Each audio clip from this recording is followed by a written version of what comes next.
Hey, Ryan, remember when I mentioned I cleared out the cache on my internet? It turns out that includes the volume slider I watched together.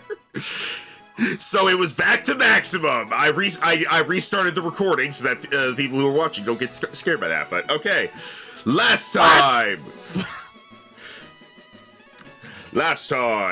our heroes fought. Right, you did. It was the gym battle. That was basically the entire session. They fought Rio, the water type gym leader in Flolo Town, and emerged victorious.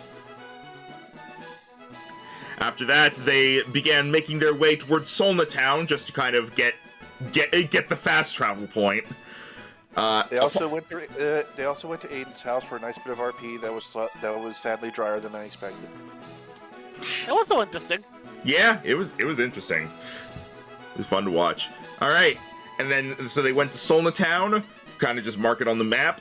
And before they left, Cayde found a strange scale that upon contacting Cayde, she basically said, find another one from Molna Town, and then he will find you. Also, not just a strange scale, a strange big-ass scale. Yeah, that clearly belongs to a Kamo, but it's way too big. And so after doing that, they decided to go to Roughton City for a contest. Yay! First contest in 3 real-life months. Yep. And so we're going. Tim said he's not competing. Yeah. Nah, but this one's gonna be interesting. He has to go 1v1 another gym leader. This is gonna be interesting because it's the first ever and probably only double contest. It is not the only one. All right. Let's get you guys over here then. Let me get the music. Oh yeah, Rhino, did you decide if you want to put Scald on Primarina? I decided against it. Okay. If I ever use Omastar again, I'll probably give it to him, but... I'm surprised like Splenda can't learn it. It's very limited. Only 3 Pokemon learn it via level up, and then very few Pokemon can learn it via TM. Weird. I thought it was one of those more universal ones. All right. Here we are at the contest hall. I do also have Travis stuff figured out for this, so you won't be doing nothing the whole session. Cool. All right. So, you arrive at the contest hall, and because you guys went a while without doing contests, it seems like the people that you normally see at these contests have gone to other places, and you mostly see new faces around here. Okay. Yeah, it's possible that people you guys were running into before already got their 3 ribbons. I mean, that's fine. I'm using a lower level one in this contest anyway. Yep. The levels here are all over the place, so this is gonna be fun.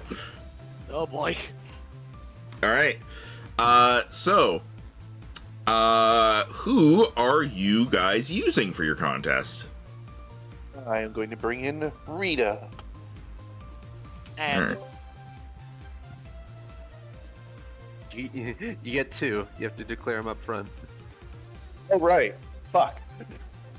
wait, did you forget about the double contest? Fuck is not a I Pokemon. completely fucking forgot. Oh my god, Rhino! I just said 2 minutes ago it's a double. I know that did not register with me because I'm sitting here getting food. Fuck. Oh, and the rest of your Pokemon in your current team are not really contest Pokemon. Like get those like a dude drop. Do you want me to do my stuff first? Because I have a general idea of what I want to do. You can, and you can swap out from your PC, obviously. But all right, Cayde, who have you got? I'm gonna go with a little bit of strength yet charms. I'm gonna go with Sakura and Lapis. Huh. All right. Lapis is nearly dead for some reason. Wait, why did? Oh my god! I Hasn't didn't been healed since last battle. It's been healed. All right, Aidan, you've walked up to the registration desk and have currently frozen in thought. Don't do this to me, you fucker. I don't have anything I can stall with, man. This is on you. You had a week. He did tell us it was a double battle right beforehand and told us a week before that we got ready. This is this is freaking Rhino in his head right now.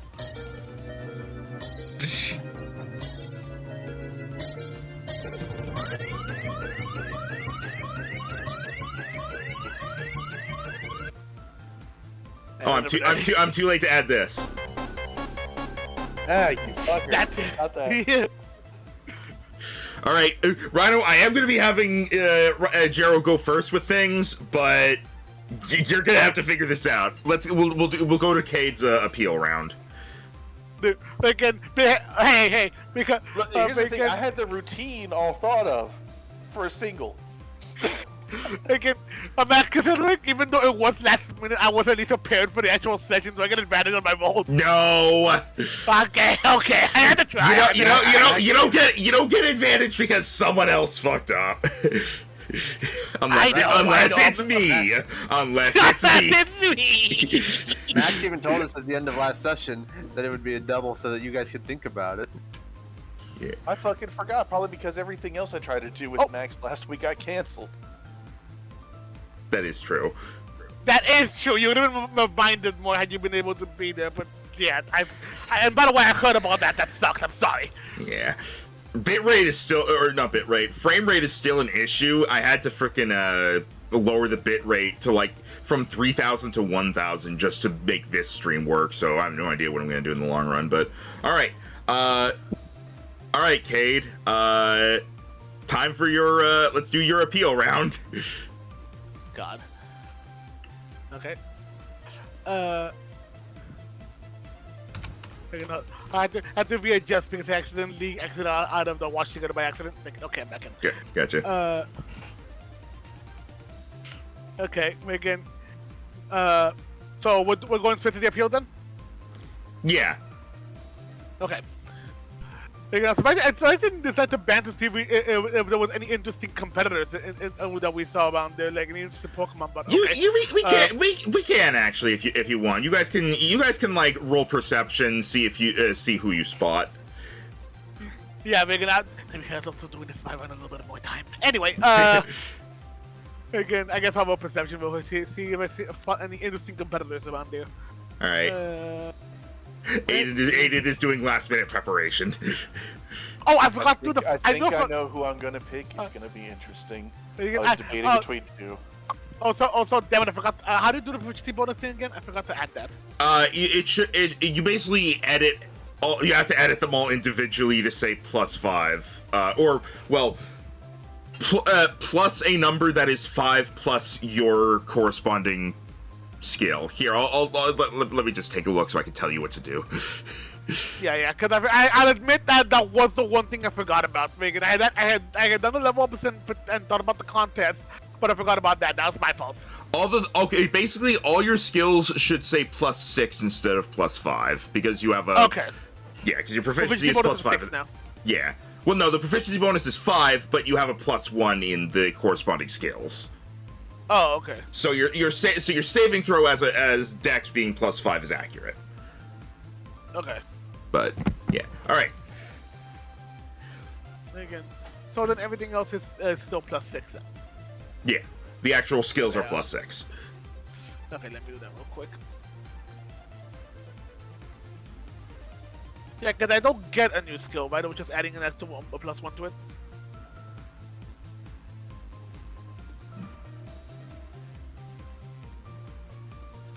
Max? Sorry, what? It wasn't adding a new skill. It was just adding a plus to the proficiency. Yeah, you don't get a new skill this time around. Okay, I'll just check. Okay. And okay, change that up. Thank you about that. All right. But as for my perception thing, boom. All right. So around you see some very interesting combos. You see some people because using 2 Pokemon at once. In a contest, it's easier than doing it in a battle, so you are able to do it even though you don't. I mean, you guys do, but in general, you could use 2 Pokemon in a contest without having like 4 badges. You just can't use them in actual battles that way. So you do still see some people here who are a bit new, but everyone here, it seems like they've done at least one contest. This is a more experienced group. Makes sense. You see around you some combinations such as who are doing some practicing. You see a Q-Fant that is juggling a Glimora. Interesting. You don't see what they're doing right now, but you see you see a couple like kind of Pokemon that have matching types. You see like a couple fire types. You see like a Flareon and a Numel, a Pelipper and a Swanna. You see somebody has brought in 2 Alakazams. Okay. And then you see a couple people who it definitely seems like they're just coming in with like their starter and something else. You see someone who has like a Shroomish and a Pidgeotto. You also see somebody who has a Dragonair and a Serperior that are kind of intertwining. Oh, if they're gonna appeal, they're gonna be an interesting battle. Yeah. Because the thing is, oh, sorry, go ahead. You see like an Incineroar and a Snorlax that are like doing like a mock battle between each other.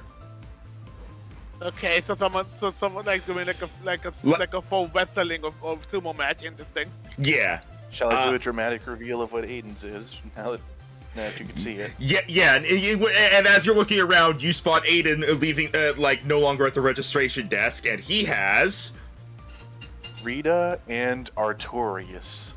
Oh, we're doing a shiny off then. Making second red. Artorias. Rita looks over offended. Not like that. Come on. Yeah, we'll pop reverb back into the computer for this, but I don't think it matters too much. Yeah, if it's just for the contest, don't worry about it. You're in town. You have constant access to a PC, and just spoiler alert: nothing's going to happen that is going to require you to have your immediate party all be accurate. And also XP is minimal. Also, I will say I was thinking of going like dual typing, like two of the same type, but I just thought that would just make it a bit too easy. That if we get to a freaking battle thing, they get one certain type, I'm fucked. Yeah, that's why I wanted to mix it up a little. There are still some people who are going for that though. The double typing. You also see somebody who has a Kanto Arbok and a Resaran Arbok. Oh, interesting. I mean, to be fair, that's a bit more creative than the double Alakazam. No offense. One says Starbucks, the other says beep. the double Alakazam, from what it seems like they're basically here to do like just a psychic show off sort of thing, and with 2 Alakazam it's double the power. It doesn't seem that creative, but you also haven't seen their actual act. That is true. Like, don't get me wrong. If they surprise me, good on them. But it's just like, again, it just seems like we never see their acts. I know. Yeah, but you'll see what if you fight them, you'll see what they can do. Yeah, that's what I mean. Anyway, I guess with that, I'll start with our appeal. If we don't have anything else interesting that I found. Nah, that's about it. That's all you see because you are called out as the first person. Congratulations, you set the bar. Oh God! I'm thinking at least I'm hoping I hope that I'm getting the hope that the ball wasn't too high. God. Anyway, okay. I will say in general, how one person appeals does not affect how the other people appeal. It doesn't work that way. So I know. You're not gonna fuck over Rhino, don't worry. I know. Again, we go ahead. I have a whole new routine now. Don't worry, guys. If teams say attack again, I'll be ready. I will also throw out there. You guys do not see your rivals anywhere around here, and you haven't for the time you're in there that you've been in the city. They're probably very much elsewhere. Yeah, And either. Leopold and Mr. Stalker Man is not one of the judges again. Nope, there is no guest judge. It is Mr. Contesta, Mr. Sukizo, and Nurse Joy. Remarkable! I was already hearing it in my head! Anyway, Aiden, as you're practicing, you hear from the stage, remarkable, and you just your eye twitches. Then this is gonna be the random contest where we come in and it's like Mr. Contesta, Mr. Sukizo, and Officer Jenny. No, I'm just expecting a random contest, freaking, and I guess judge, freaking, the master contest nail Wallace. What? And our guest judge, this weird guy we picked up on the street. It's Ketsubon. Oh God! This wasn't interesting. This was an interesting experiment because he was just curious to see how freaking contest works. He just looks totally normal, but he has a bow tie. God. Anyway, remarkable. Okay. God. All right, sorry. Okay, go ahead. You're fine. You're gonna be more. You're gonna be time to piece it all together. Yeah. Okay. Cayde, Cayde goes in, already dressed up in the contest wear, and he's holding on the two Pokeballs holding them, and they do have the capsules, so make them that they do the special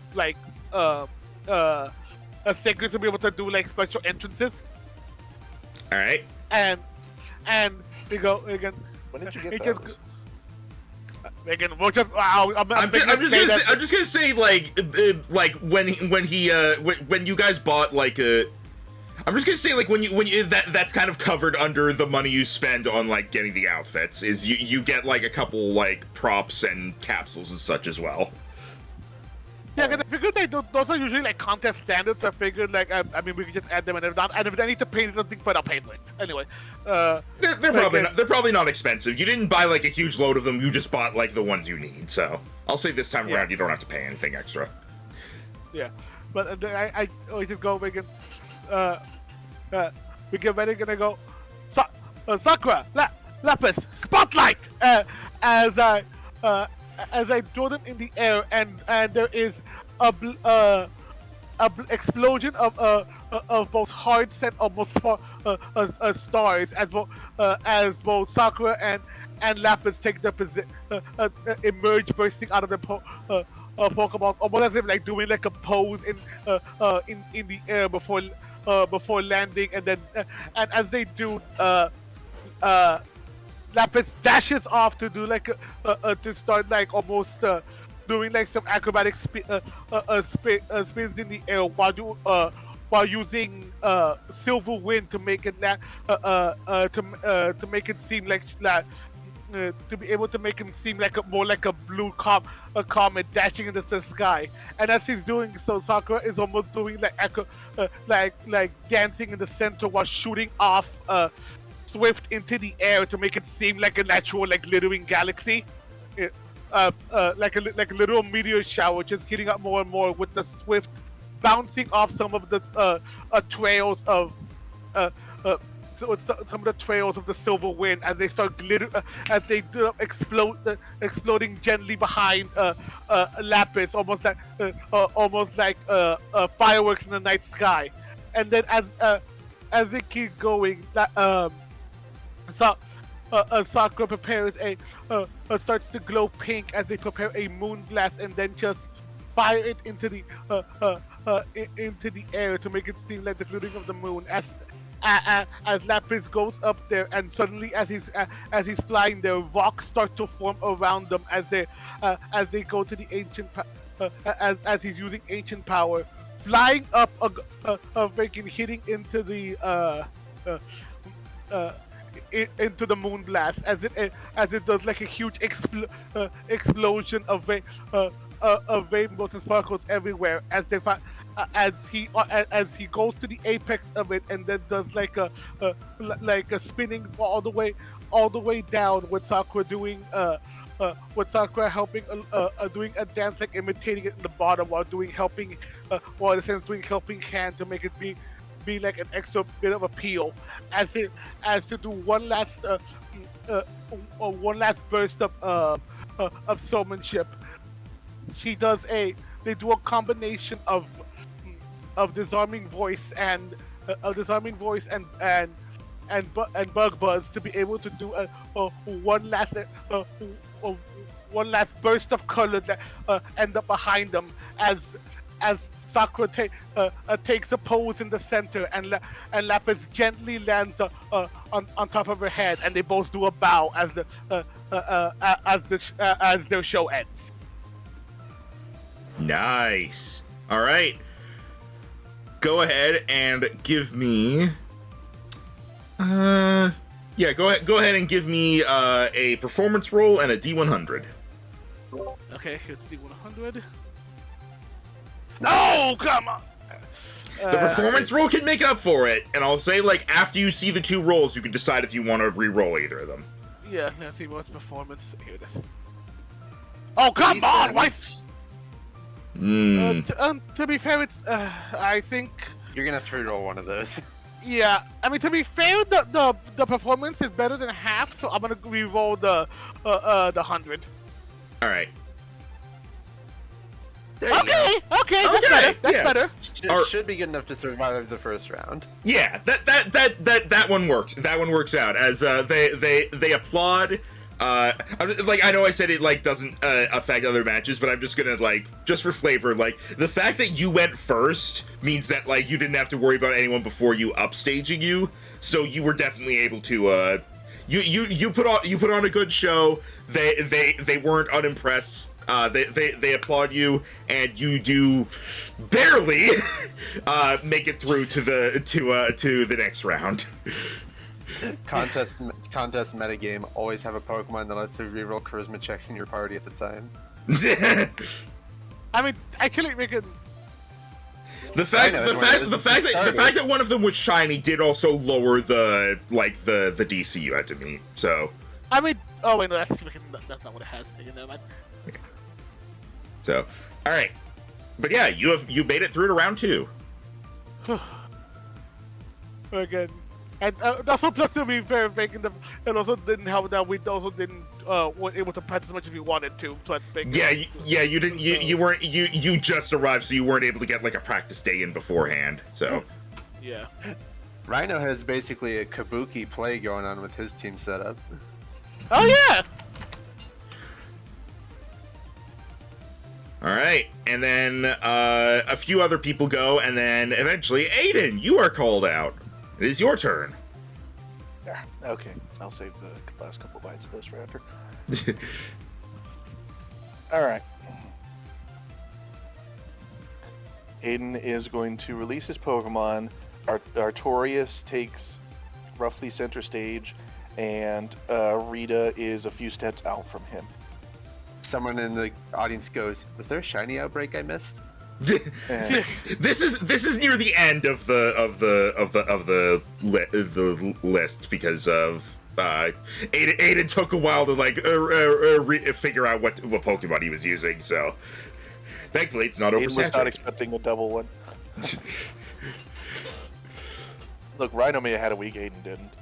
That's true. Aidan had an hour. Alright. As performance begins, it starts off with an almost light and fluttery song as Rita starts waving her wand around almost like a ribbon dancer, leaving trails of alternating pink psychic energy and orange fire as she makes a slow circle around Artorias, who for the moment almost seems to be leaning hard into his iron defense, in that he almost seems like a statue. His helmet leaned down to where you can't even see his eyes, almost like the Thinker statue in a way. Rita makes her way around him, and you notice she's seems to be almost drawing in midair. And as she finishes her first circle, she waves her wand up into the air, and from the ground arises a glittering, fiery depiction of a sword that floats over to Artorias. And she pauses briefly, almost like presenting it to him from the side. And as she does so, you see one of Artorias' arm blades suddenly swipe upward in an uppercut, slicing the sword in half. As he doesn't even look at her, almost just like, no, just wipes it out of the air, and you see Rita stand back, Hanor just like offended almost. The judges gasp. And then he goes back to his pose, and then you see her come back more determined, and this time her movements are a little more frantic, as you see her almost scraping through the wood of the flooring, leaving these lines that seem to connect to her wand as she pulls them up, almost like a puppeteer this time, pulling higher, pulling more and more fire and energy into the air until this time she comes forward with a ornate, glittering shield with a coat of arms, with crossed wand and sword on it. And this time, she lays it on the floor in front of him. And it sort of smirks back to the audience, like, this'll get him. And this time, you see the arm blades on both of his sides extend from a sword stance as he slams both his arms down on the floor, scattering it once more. And this time he actually starts to stand, and he looks at her and makes a sideways gesture with his arm, like, leave. And this time she is not offended. Now she is mad. And you see her roll up her little furry sleeves, and she goes to town once more. Both the wand and her other hand are making almost frantic, aggressive motions through the air. As this time, the shapes start to arise from the ground before she even ends, as she is almost weaving the air itself into the picture, and you see almost an entire backdrop of a kingdom start to rise up out of the stage, like she is making the backdrop for an entire play itself. But before she even gets done, you see Artorias' arm light up with a Zen headbutt matching her own color. And as he begins to bring it down, suddenly she is right in front of him, and she catches it in the fork of her wand that is also lit up with the same color. And she meets his gaze. And with that, you see almost like she's draining the energy from his arm. As he stumbles forward, she whips the energy back. The castle collapses around her in this almost fiery cocoon before emerging outward in gigantic butterfly wings with staring eye patterns of psychic energy staring back down to Artorias that flap once. They make him stumble backward before finally falling forward onto a knee like he is a knight before her now. The king has fallen. All hail the queen. Damn! Alright, well, mine sucks in comparison to that, jeez! the judges are on the edge of their seats. Can do your rolls. Alright. I'll say he gets advantage if there's a chance. Not advantage, but the DC is going to be a lot lower with a description like that. Oh yeah. Alright, go with performance. 24. Then the D100. Let's tear it now, as long as... 23. I was up to you. Performance was really good. D100 was bad. Yeah, I'm gonna go ahead and use my inspiration on the D100, because, I mean, if you don't get past the first round, what's the point? Alright. Really? Oh no. Alright. Well, just gotta hope your performance roll carries it. Yeah. Alright. Thankfully, As long as you didn't get single digits, you were fine. Oh, okay. With the description plus the shiny plus the performance roll. So, the judges are impressed. They applaud. It definitely seems like the only real complaint was that, like, partway through, it seemed like Mr. Contessa was like, "How long is this gonna go for?" Fair enough. It was a 3 parts thing. Yeah, but yeah, you definitely get through to the next round, and yeah, you easily beat the DC. To be fair, Rhino, you were one of the last ones. People wanted to go for dinner. there's an intermission. It's fine. All right. So you have both made it through, as have of course numerous others, and it is going to be round 2 in 2 days. And so here's how we're going to be doing things with Travis. What we're going to do for these contests is that each round is going to be Aidan and Jero doing their matches kind of side. Aidan, Jero. Aidan and Cayde doing their matches. They're going to be side by side. But basically, we're looking at different time periods here because we're gonna have Aidan's match and Cayde's match happen on screen simultaneously, but they're actually happening like at different points in time. This is just to save time. Not against each other this time. Not in the first round. Not in the first round. So it's kind of like how last time there was a contest, they were doing their thing while I was fighting the Snorlax, and they clearly were not at the exact same time in real life. Yeah, and actually that's going to be happening because Travis, you are also going to be doing something here. Basically, on the days in between the contest rounds, you get challenged to a battle, and so we're just going to be doing that battle. Oh, okay. So we're going to have 3 battles running at the same time, and none of them happened at the same time. Cool. So let me get everyone over here.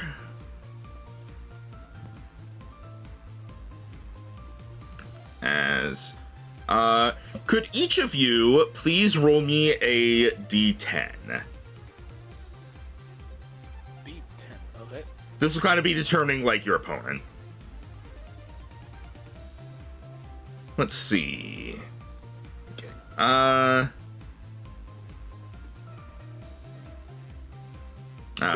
Just need K. Just need Jeros. Yeah. D10. Jero and I rolled the same number. You're somehow fighting the same person in and out. Nah, it still works because there's different pools that you're drawing from. So I will say you guys almost ended up fighting each other, Cayde and Aidan, but it's fine. You're good. All right. So let's go ahead and bring out the Pokemon here. Cayde, you're going in with Sakura and Lapis. I assume, Cayde and Aidan, between day, you're just kind of doing, we're just doing more practicing. Yeah. Yeah. Okay. Practice / training. I'm gonna say, since you do the practicing and training in between on each day, I'm gonna say that you guys get your inspiration refreshed. Oh, yay. Especially good for Rhino. Yeah. So, and then Rita and Artorias. Yeah. All right, so Mac's been procrastinating that Dark Souls playthrough. I have so much other stuff going on, not even just streaming things, just shit going wrong. But all right, Not that you can exactly play it with the way your setup is. no, I can, but OBS is mad now. He has it on PC. Yeah. All right. That's what I meant, the LDS stuff. Yeah. All right. So, Cayde, your opponent is going to be. Ooh. That's gonna be interesting. All right. Cayde, your opponent is Esteban. and his superior and Dragonair. Speak of the devil. Snick and Snick. You got you got Snake Eyes. Haha. And then Aidan, you're going to be going up against. No, this is pretty good for you, Jero. You're Bug against Grass and Fairy against Dragon. Bargain. True. Rhino, you're going up against Jonathan. Jonathan. Does he have a Wingull? And his Pelipper and Swanna. Yeah. Ah, the water birds.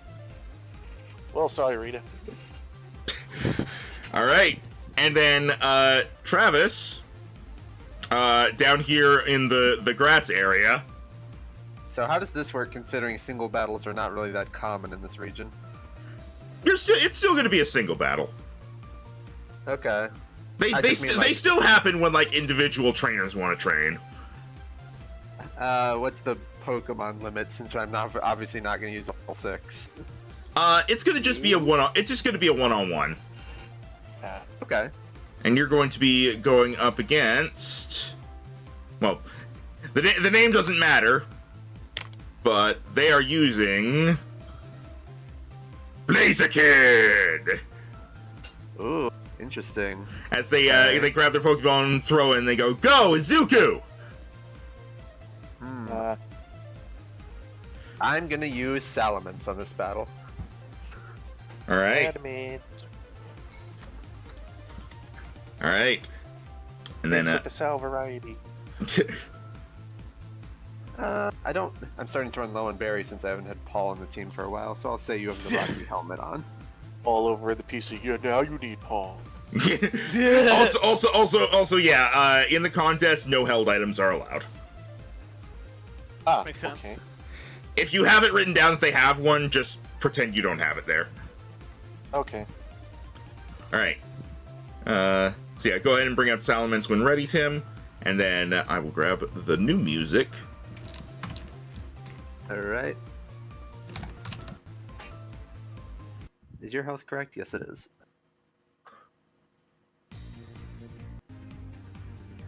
All right.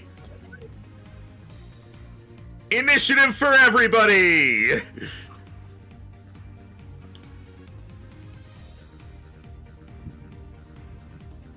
All right. Your speed is okay. Wow. Whoa! Not great. Well, one of Stall. ours is going first. That's Artorias. Yes, it is. Someone rolled pretty bad on theirs as well. So I wasn't the only low roll. Yeah. Oh, I don't have GM on. That's fine. All right.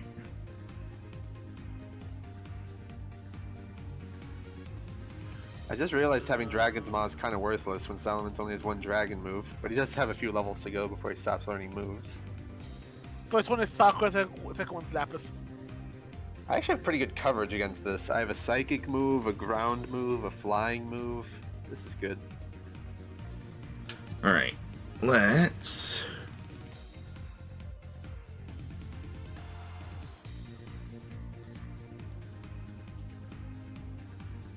And then. Boop. All right.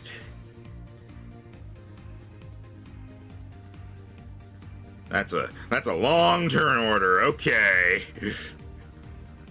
Well, it is 10 people. Yes. All right.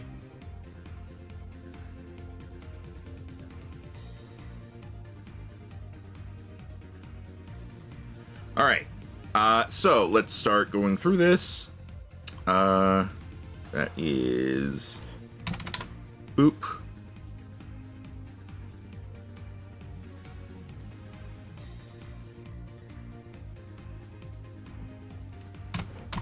Oh, your speed, that first one was Sakura, you said, Cayde? Yeah, the first one was Sakura. The 17.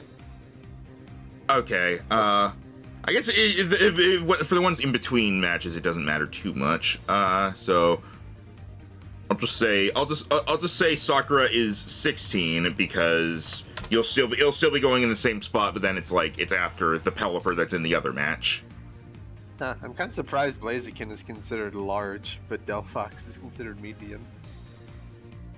Blaziken's tall. Let's see.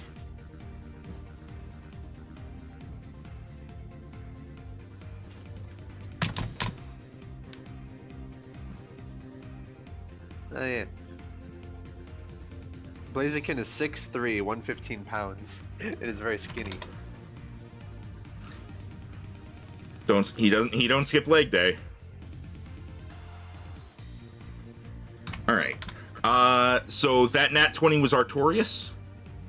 Correct, Mr. 5 speed. I will say that I will just say that's a 31 then. Oh, this superior was very fast. Yeah. And Bahamut was 13. Cayde has type advantage, Rhino's type disadvantage, and I have type advantage. All right. All right. This is gonna. Okay. This will work. All right.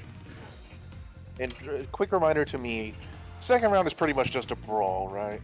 Yeah, it's a 4-way battle. And of course, as a reminder that sorry. Battle is brought to you by Raid Shadow Legends. Right. Sorry. This battle is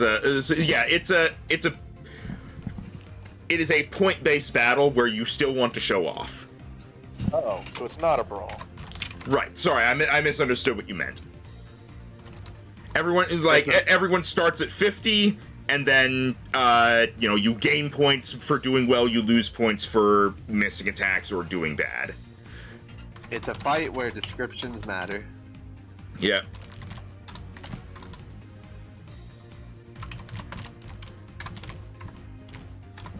Every time I go to spell Jonathan, I keep wanting to do O-N at the end. But it's A-N. Alright. Jonathan. Yeah, it's Jonathan. Yeah, you don't need to worry about descriptions as much, Tim. You're just fighting. Yep, this will be interesting. Alright. And it begins with Artorias. All right.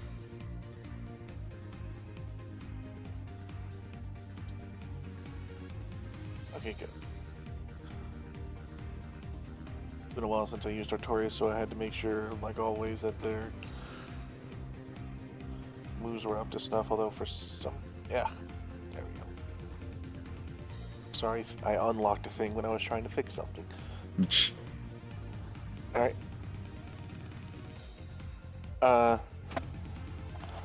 Artorias, at the start of the battle, is going to rise from his chair, and you will see him slowly plant his feet. Stomp. Stomp. As he stares down the enemy.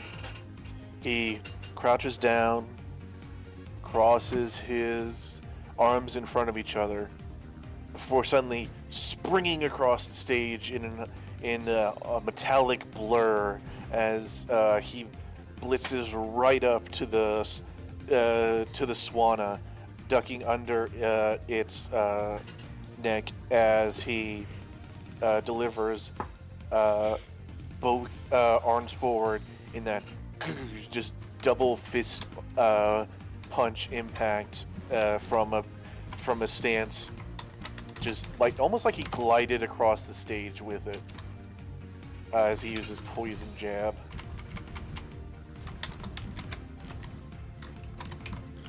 All right. 23. And that's against Swanna? Yes. Also remember you can move to move like your tokens and stuff. All right. Pew. That hits. So that is 18 damage, and Let us see how good your performance are. Not poisoned. You are winded. Oh darn! I was hoping the poison would really drain them points. It would, but it didn't. Well, imagine how much confusion would mess them up if you got that off. Yeah. That would have been great. Superior. Superior. Man, it doesn't quite have the same ring to it. Yeah, I was about to say. Yeah, but now you must say everything to it. Cayde.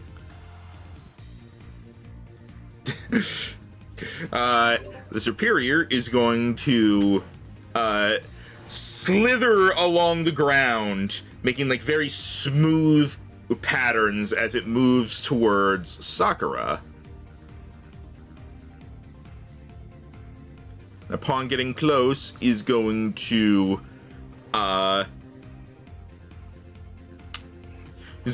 attempt to curl around Sakura and hold it in place with a wrap. That is a 17 to hit physical.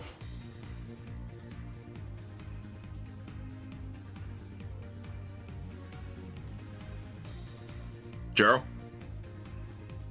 Sorry, Megan, I'll be able to drink of water. That hits. All right. Curls around, doing 11 damage, and Sakura is now grappled by the superior. Ah! But you fool! Ah! Oh, then because I don't know why so with GM, but I meant this. But for the rest of the people, you fool! Yep. Cute charm. So immediately after wrapping Sakura, the superior kind of freezes up and just as soon as it gets hit, it literally does like the Puss in Boots like a cute face to it.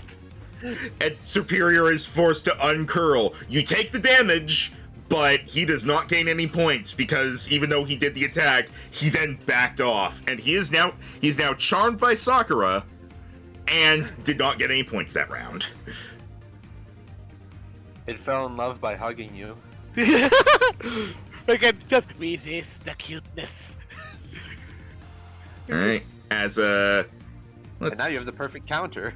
Exactly. I don't really have a heart here in all this, so I mean, maybe like a red diamond or something. There's the broken heart symbol. I use that for lowered physical Oh wait, attack. what about the heart surrounded by chains? Where is that? Where is It's that? It's right by the wrench icon. It's between the wrench and the chemical. I think my layout is different from yours because the chemical has nothing like. There we go. I found it. Okay, yeah. Yeah, heart surrounded by chains. Yeah, it's next to the wrench, but it's a little further from the chemical then. Yeah, all right. Let me double check if Charm has like a. I'm pretty sure Charm has a time limit. I don't think it does. Although you can only do it to one person per fight. At the end of each of its turns, or when attacked by the creature charming it, roll a d4. On a 4 or after 3 turns, the status ends. Okay. So does it? Also, I believe we established last time that normally permanent effects in contests do wear off after a certain amount of time. Yeah, any effects that are normally permanent have the d4 roll thing, just because otherwise it would be devastating. Does it get to roll immediately, or does it have to wait for another round? It would get to do it now because this is technically the end of its turn, but it did not succeed, so it is still charmed. Lapis. Megan, to go more to the appeal thing, Megan, Sakura would almost do like a quick, like not actual action, but Sakura would almost do like like either cry for help or assistance, just to do like a little bit of a play thing. To which there's just suddenly like because he's affected it with the charm, Lapis just flies by, showing off its speed and just being almost like a blue blur, as it's just dashes by and it's just behind here like zap. Nothing personnel, kid. And it's going to go ahead and hit it with a bug buzz. Oh noes. 19. That does not hit. Really? Superior is defensive, as the superior Mugsy, while charmed, it does not get a hit by the attack. Although Play that was about their special. laugh. That was special? I know. Okay, so shit. Unfortunate. I didn't think Superior had that good of defenses, considering our luck with Snivy. Yeah, I know, right?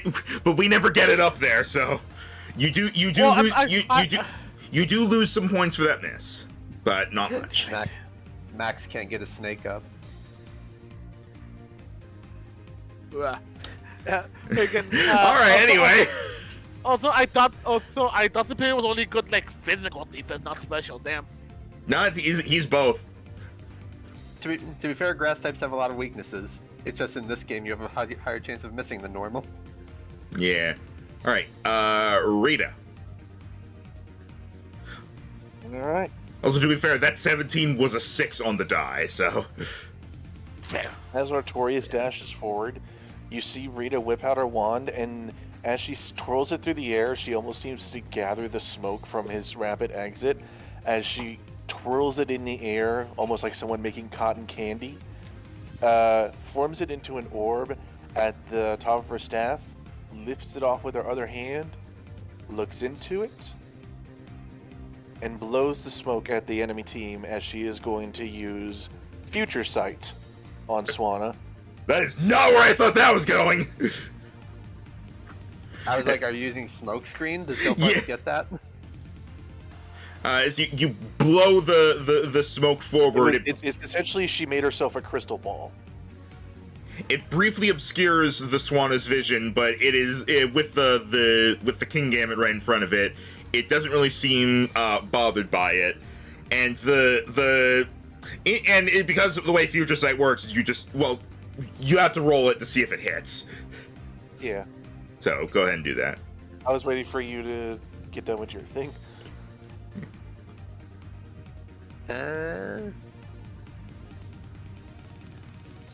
Yeah, 19. I don't know why that was at advantage. that will hit. So at the end of your next turn, that will do its thing.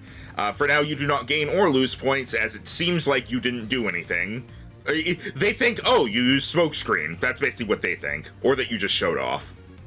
Is Delphox's stab bonus that bad? I feel like it's not correct. Well, Rita's holy level 8. That means it should be a D8, not a D6. Yeah, Ah. it goes up every 4th level. I thought I was missing something when I was going through and adjusting all these. Thank you. Go ahead and roll a d8. 32 is still a lot of damage. You go ahead and roll a d8 real quick. We caught it early enough. Roll a d8 real quick. We'll take the 2. We'll take the 2. I feel like that happens a lot, where we make a mistake and we're like, the other one was better. Do it. Yeah, I'm just generally going with that because like you got screwed over, and then in fixing it you got screwed over even more. That doesn't seem fair. So, all right. The Dragonair. 3 enemy turns back to back. The Dragonair Noodles. You have Esteban is like the only one that you have seen at previous contests. You do recall seeing him with a Dratini before. Oh, yeah. What? I think he was on my team. I believe so. Now here he is, and he's going to, as Noodles is also going to gracefully slither forward, kind of mimicking the same movements that Superior did. They are constantly moving, like, in sync. As it's going to move forward, and rather than go for a wrap, it's going to kind of do a spin as it's going to bring a dragon tail down upon Lapis. Ooh. Oh, I thought it was going to go for freeform jazz. It's enjoying being skinny while it can. Yeah, pretty much. That is a 16 to hit physical. 16 to hit physical. That misses. All right, it goes for the hit. Lapis buzzes out of the way, and Dragonair slams its tail onto the ground, losing points due to the miss. So far, nothing but bad things have happened on that side of the field. Correct. Meanwhile, down here. Yep, unfortunately, I was slower. Alright. Blaziken. The Blaziken Izuku is going to come flying at you with its leg outstretched as it's going for a actually Jump kick. Actually, no. It's going to charge at you with its claw, as it's going to try to go for a slash on you. Okay, I was about to say I resist both types it can stab with. Yeah. Slash. That is a 31 to hit. Physical. Hits. All right. It wasn't a crit. It was not the bonus crit. That's what I checked. You take 21 damage. All right, because of my rocky helmet, which I believe it takes 1/4 of the damage I take. It's either 1/4 or 1/3. I'll double check. I think might have been 1/3. Yeah, I think it's 1/3. Where the hell is the items list? Jesus. We have so many handouts now. The more Pokemon we catch, the bigger the handouts get. Rocky helmet, 1/3. So 1/3 so of. It takes 7 damage. Yep. All right. And now back up here with Jonathan and his Jonathan's Pelipper, Rory. The turns down here at the bottom are going to be very fast. as Rory is going to kind of take off into the air. And I forgot to do this, but it wouldn't have affected a whole lot anyway. So far, so it's fine to do it now. Yes, because Pelipper has drizzle, and so it begins to rain. Well, don't think Rhino was planning to use fire moves anyway, but this makes water moves scary. Yeah, and then after doing that, the Pelipper flying up into the air is going to flap its wings as it summons some wind that blows around itself and Swanna using Tailwind. Which means that for 1d4 plus 1 turns, which is going to be 2 turns, you and all allies within 30 feet have an extra 10 feet of movement speed. So the Pelipper and Swanna have an extra 10 feet of speed. Interesting. As it seems to play support. Jonathan gets a few points, not a whole lot. Sakura! Masahiro Sakura. Hey, good. Sakura. Sakura is going to, if it's charmed, does it mean it can still do proc attacks? No. It will not attack you for the round. Correct. Okay, then. Okay, double check it. But thank you. Sakura is going to basically focus on her charm and almost especially considering the fact that Superior is charmed by her, and basically going to just carefully just walk past him, almost doing having one of her ribbons flick his nose a bit, almost like trying to a come hither thing. And she goes over here to go see Dragonair here, and correct me if I'm wrong, but can two Pokemon be charmed by the same Pokemon, or no? Yes, you just can't use that ability on the same Pokemon again. Right. Again. It's just going to go ahead and to try to again. Actually, because of it's like it was right here, so get flanking, right? Yep. Okay. This will actually get go to be able to get some damage to both, and also try to get a bit of the focus off of Lapis, as it just crystals and just gives a gentle cry as it goes for a disarming voice on both on both on both Superior and Dragonair. All right, that's an auto hit, so you don't need to worry about flanking anyway. Yeah, so let's go for the damage. Good thing you don't need to worry about flanking. Yeah, Wow, the fuck. Nothing but bad things happen on that side of the field. Yeah, the fuck. Hey, you it did have still some- worked. It was an auto hit, so that is Yeah. so that's 21 damage to Superior, and then go ahead and roll another D4 for the super effective on Dragonair. 22. Wow, what the fuck? It's a 20 D4. It wasn't gonna be that great. Yeah, 22 I know, to but Dragonair, still. and then because it took damage from you, the Superior gets to make another roll against the charm. It is still charmed.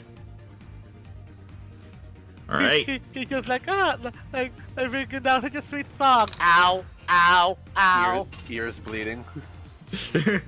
Love hurts. Bahamut, back down here. Okay. Question: does the movement speed granted by fly that puts me up in the air trigger attacks of opportunity? No. Okay. Bahamut, having blocked the claw attack with his helmet, is then going to back off with his wings and take off high into the air, so high up that the Blaziken has no chance of reaching him as he uses the move Fly to set up for next turn. All right. You are now 60 feet in the air, I believe. 60 feet up, and I have a 50-foot movement fly speed. Yeah, this thing's not getting away. All right. Yeah. Where's that wing? Where's that wing? Where are those chicken wings? What a chicken dinner? All right. Jonathan Swanna, Plum, is going to face down Artorias. And You may be tall, but so is my hat. as it brings itself up even higher, like raising its head to try to be even taller than you. Oh, the audacity. Now I'm Yeah? imagining. Now I have this stupid image in my head of Artorias going, "Who you calling Pinhead?" As it gets up, and then it starts with the help of the tailwind begins moving particularly fast around Artorias with double team activated. Oh, interesting. Well, luckily your future sight already hit. Yeah. And here's the thing, it doesn't know about the future sight. It's true. It don't. All right, but as of now, they're like, oh, okay, that's good. You get some points for setup. And now, top of the round, it is now turn 2 with Artorias. All right.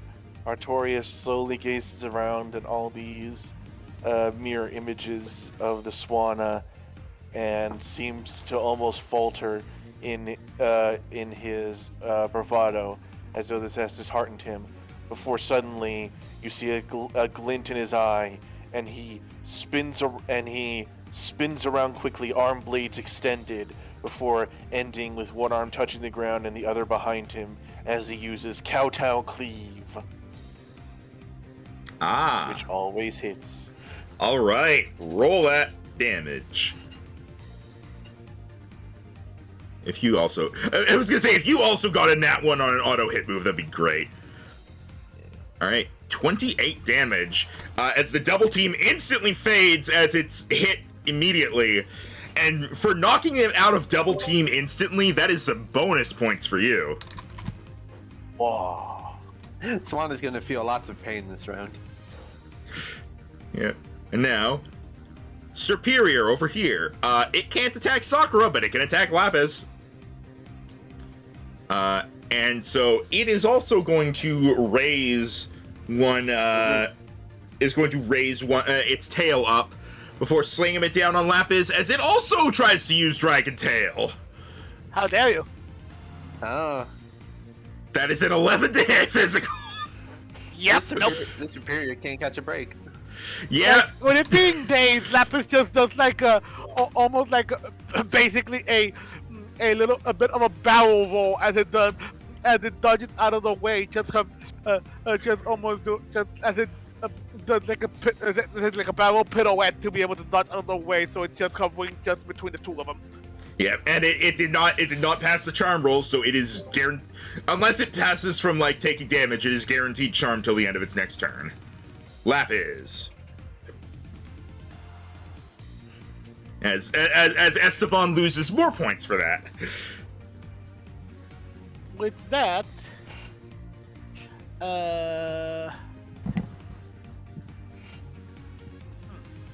actually,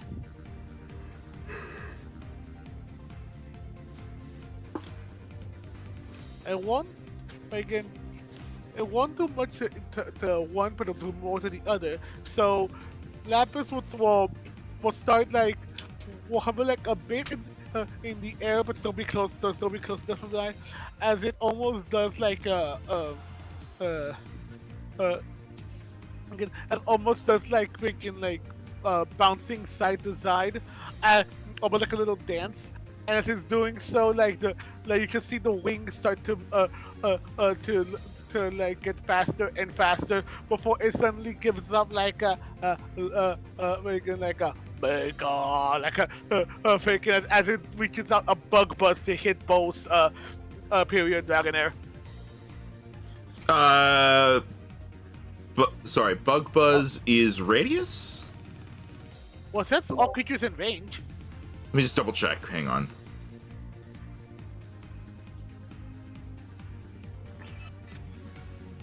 Are you looking at struggle bug? I'm looking at bug buzz. It says freaking reach 5 meter radius, all creatures in range. Okay. I will allow that here because this is on me. But I think that was a mistake that I did. I got Bug Buzz and Struggle Bug mixed up. Bug Buzz is meant to just be a 5'1" creature, whereas Struggle Bug is weaker but is a radius. Oh. So that's on me. Forever. Yeah, that's on me. I think I just forgot to change it on Lapis, but I will allow it, and I'm just gonna quickly alter it for the future, but I will allow it this time around. I mean, if you want to do something else, up to you. I'm fine with letting you have it. we can just call this being like a creative way to use Bug Buzz. Freaking. Yeah, I'll say that like you won't get bonus points for it, but yeah, I'll just say like this one was special. So go ahead and roll the hit. Come what? That's what the fuck. You get a free inspiration for the day for training. Yeah, you did get your inspiration refreshed. I'm doing it. All right. That's just bull. There you go. Okay, there we Jesus go. Christ. Yeah, that's Okay, gonna hit them both. That is 23, but you get to double it versus superior. Yep. Well, not like actual double, but 2d6 more. Yeah, and another 2d6. What is with these levels? Hey, 26 26 is still good. 20. To be fair, he's missed you like 2 or 3 times. Yeah, he hasn't hit you since that one rap that got him charmed. Yeah, I know, but it's also like I've been getting a lot of really low volts, especially now one, which is gonna get annoying at this rate. I get you. All right. Rita. All right. At the end of your turn, Future Sight will hit. Yes, I'm aware. Also, I'm just gonna throw out there: you cannot set up a Future Sight while another one is still happening. Noted. I don't know if I wrote that down. I don't think I did. Alright. Rita then. Let's see.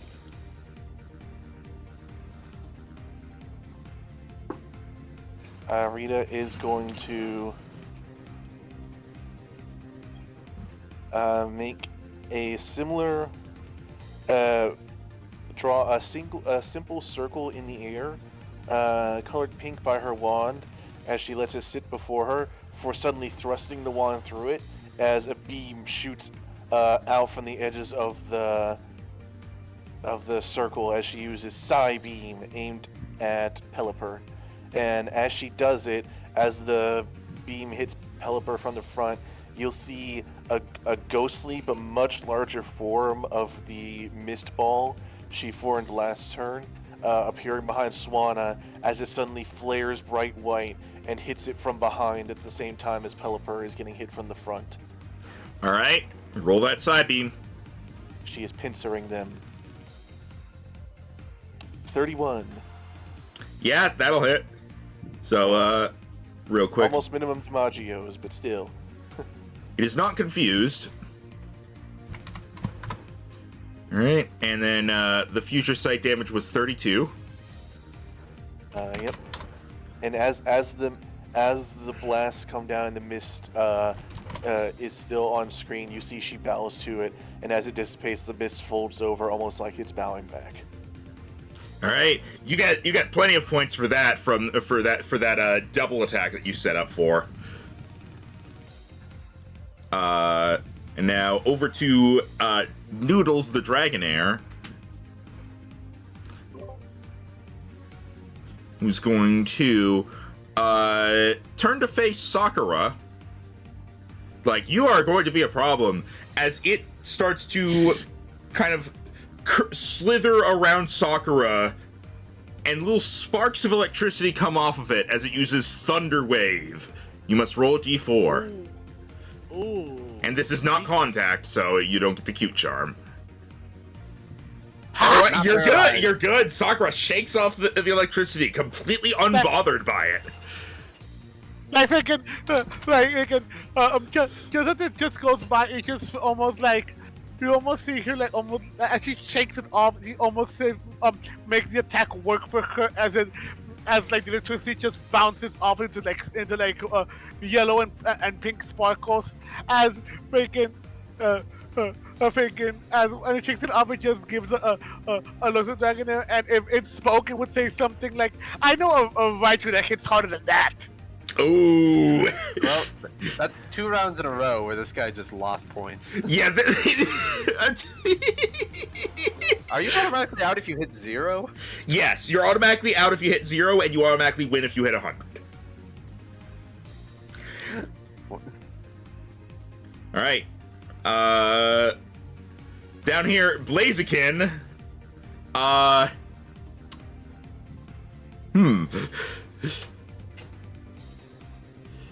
Is realizing that this might be a problem. As realizing that you're up in the air and it can't really do anything, is going to put its hands together as it uses focus energy. Okay. In preparation. Alright. The Pelipper. The Pelipper. Is going to face down Rita like, you're a threat now. And is going to take in a deep breath before expelling a hydro pump. As the hydro pump flies towards Rita, it kind of like does a loop in the air as it comes at you, looking like a Sonic the Hedgehog course. Oh no, I thought it was supposed to be a line. The line was a lie as 15 to hit special. Yes. That's a definite no. As Rita like kind of jumps up and briefly runs on the water to avoid it. Well, great turn for Max. Great turn for Max's guys. The old Mister couldn't do anything. Yeah. Well, technically, there's still one left coming up. Sakura. Again,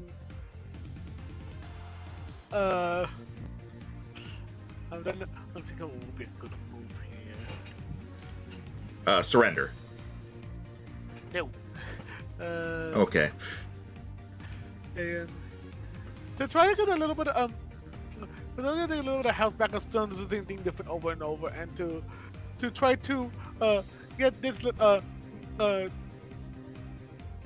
again to try to get a bit more stealth.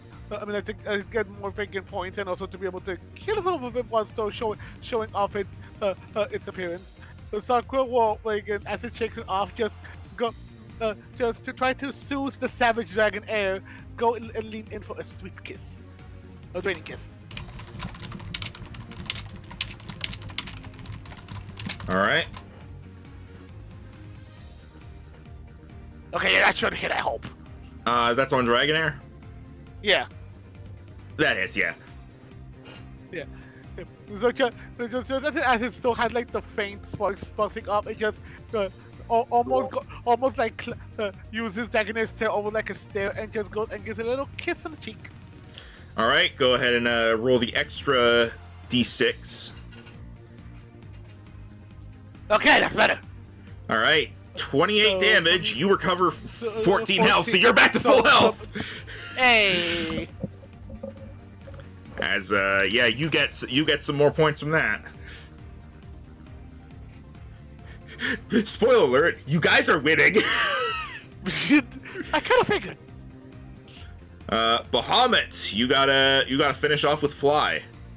Yes, he tucks in his wings and turns into the shape of a bomb as he drops down towards the Blaziken at high speeds, leaving a small crater on the ground as he uses Fly. Hiya! 28 to hit. Yeah, that hits. Okay, so I get to add another 2d6.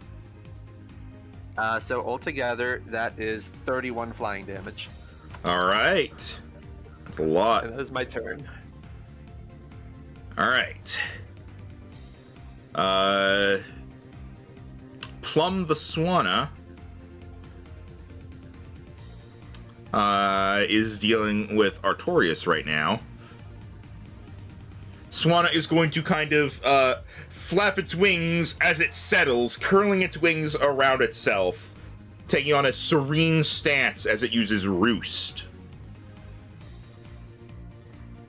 And recovers...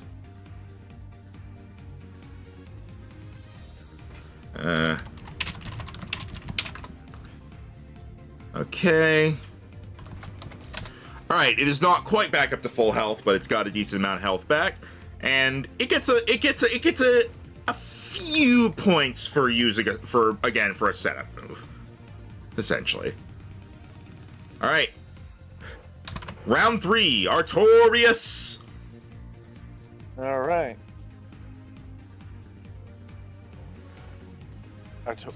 Artorias, seeing that Swanna has gone to sleep and is still asleep, yes? Oh no, wait, no, is Roost asleep one? No, Roost is it's just half health heal, and it is no longer flying type until let me double check. It is no longer flying type until the end of its next turn. It's a pure water type right now.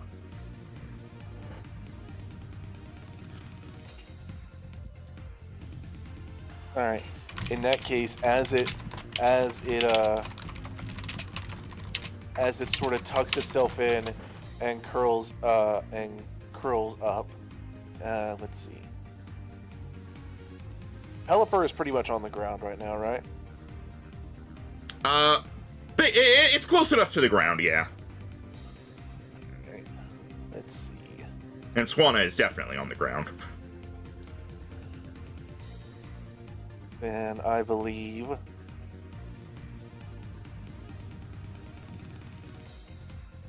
let's see.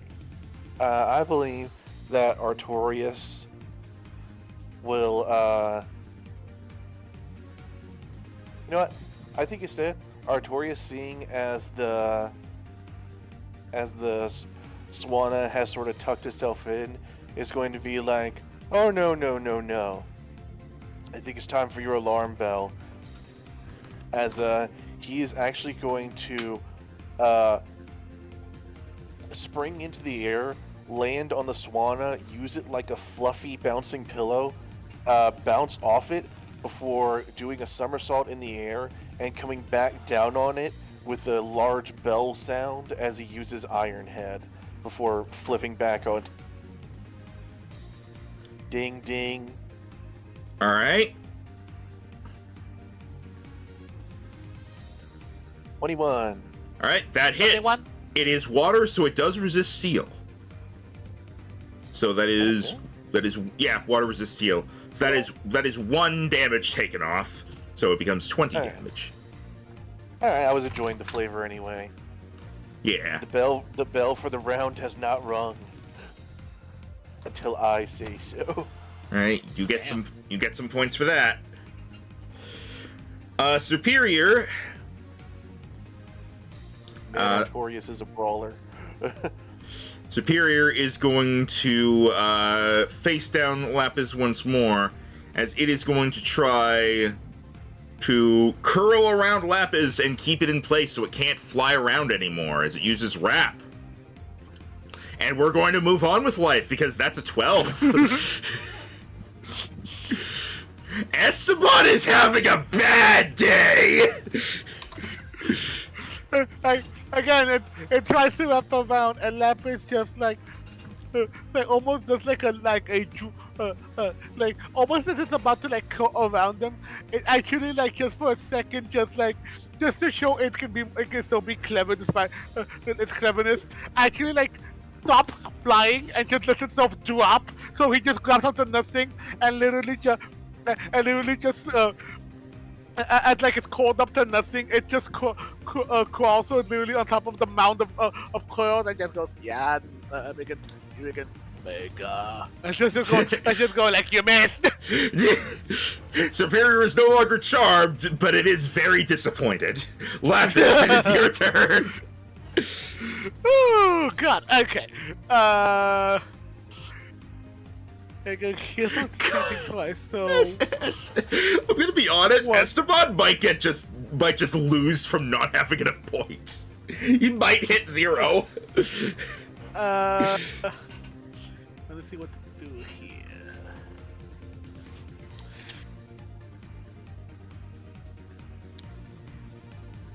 I guess this might work. It's all the same thing twice, and also just to make things even more confusing. Yeah, because Ludovic about to go next. He's just gonna, as he just like gets off of Superior, he's just going to look over to Dragonair and just like as he's looking at it, it just goes like, yeah, and they get yeah, and as like energy buzzes off of both him and its wings as you are confused today. Well, possibly. You have Effect Spore, right? I do. It got 2 2s, so it is confused. Watch this be the one time he manages to break through confusion and hit you. If it is, I'll be impressed. All right, for that successful confusion, you get some things, some points, and then we'll see how this goes. But first, Rita. All right. Hit him with a hammer. Seeing as the Pelipper is taking aim at her, Rita is instead going to look at it as she is going to draw another shape in the air, but this one is going to be a square that quickly expands further and further as she uses Light Screen and then blows the Pelipper a little cheeky kiss. All right, where's the screen? You get to do your own 5x15 square or rectangle. I think she'll do, can I do diagonal? You can make the thing and then just rotate it. Okay.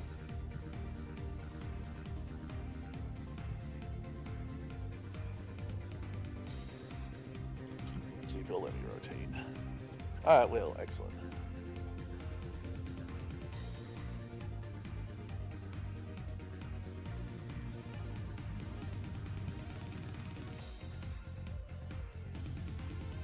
How's that?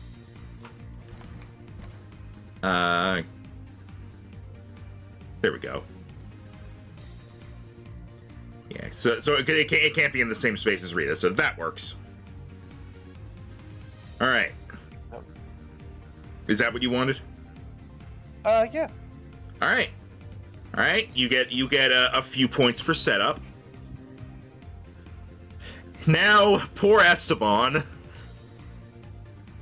I don't know. I don't think my guy's doing too great either. Esteban has Dragonair go for a Dragon Tail, but when lifting it up to hit Lapis, smacks itself in the face. Okay, Jero, I think you're safe. I almost feel bad because I've been in this position before. I'm gonna be honest. If you knock out with how few points he has left, if you knock out the Dragonair, he just loses. Is it that weak? I don't think it's that hurt yet. It's taken a lot of damage because it's been getting hit by fairy moves. That is true. But yeah, like if you knock out the Dragonair, that makes Esteban lose 20 points, and that will just make him instantly lose. Well, let's see how Blaziken responds to me crash bombing it. Yeah, the Blaziken is going to kind of back up before charging at Bahamut, try to slam into it with a Brave Bird. Okay. That is a 27 to hit physical. Hits, neutral damage. I don't resist flying. All right, it did not get a crit on a reroll. You take 30 damage. It takes 10 damage. Yeah, so not only that, it also takes recoil damage, so, Not the best idea. it doesn't have a whole lot else it can use, so it takes 18 damage total. I'm glad I bought this. I perfectly countered this Blaziken in every way. Alright, Pelipper is like, oh, Larita is down behind a wall.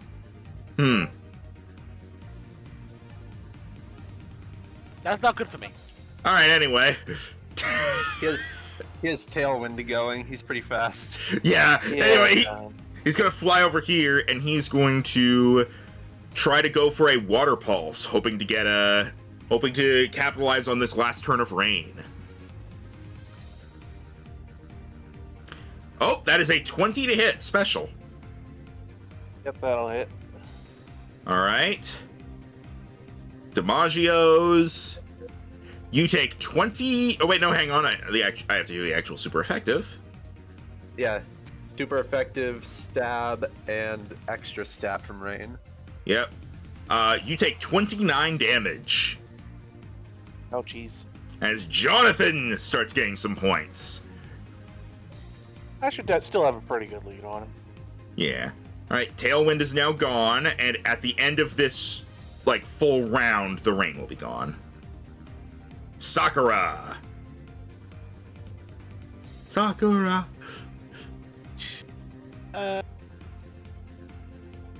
If it's confusing, it's do a pocket attack. It can, but it might hit itself. Well, it's not that it might hit itself. It's that it rolls a d4 to see if it can, and if it gets a 1 or 2, it just fails. Again, I mean, it'll just hit. It always hits anyways. I might as well go for that. You're in such a huge lead right now that you don't really need to play safe. I'll give him a bit of a chance. Sakura is going to go behind here just a bit. All I right. think we can. He does not get to hit you. Poor And guy. and and as it's doing so, she just try almost looks like a dance to herself as on the tips of she gathers up some of the tips of her ribbons as a ball of fairy energy gathers up, as she goes to try to launch it towards the confused Dragonair to end this with a moon blast. All right. I think that's it. And it's down, and Esteban hits 0 points to your 80. Jesus Christ! No, 90 actually because of the moonblast. So Fucking hell!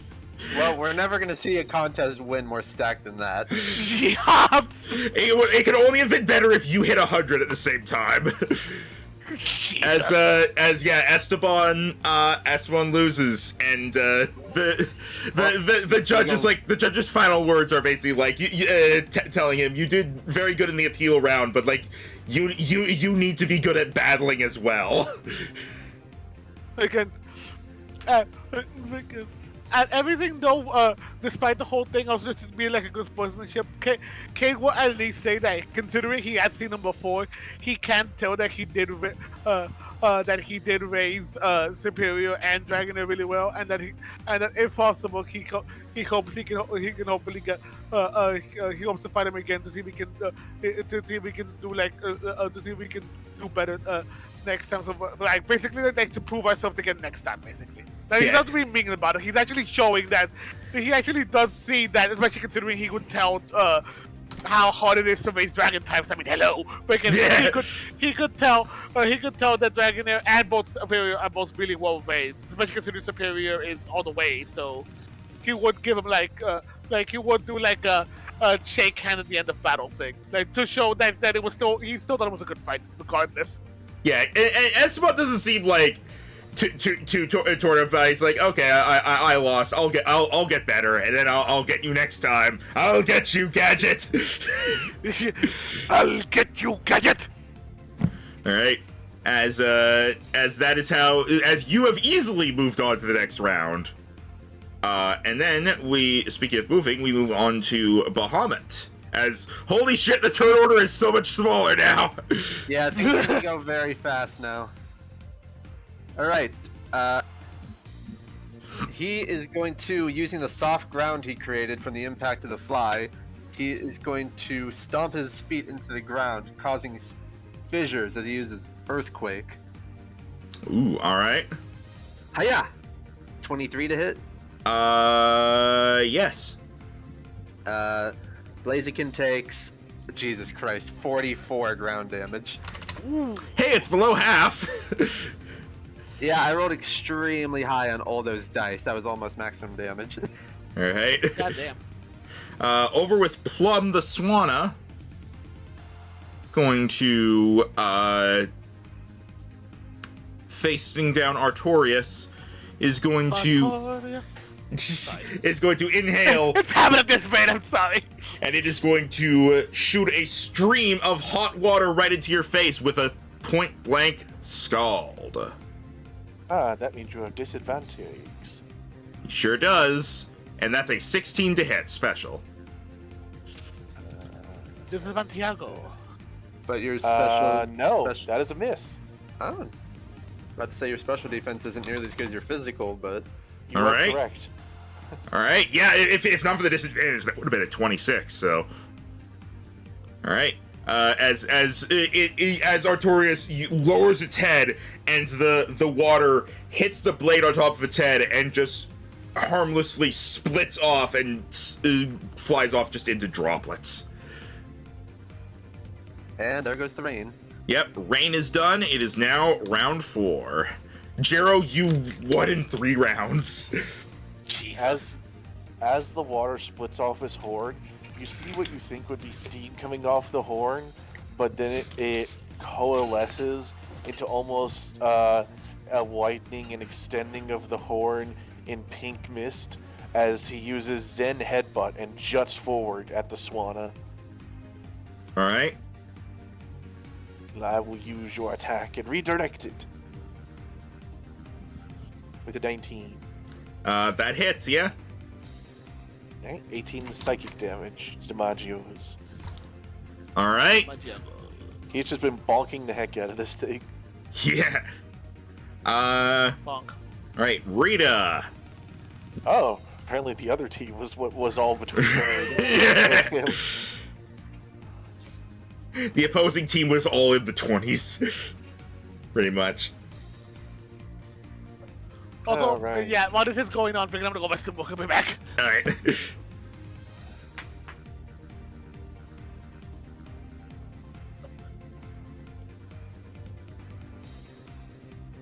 Alright,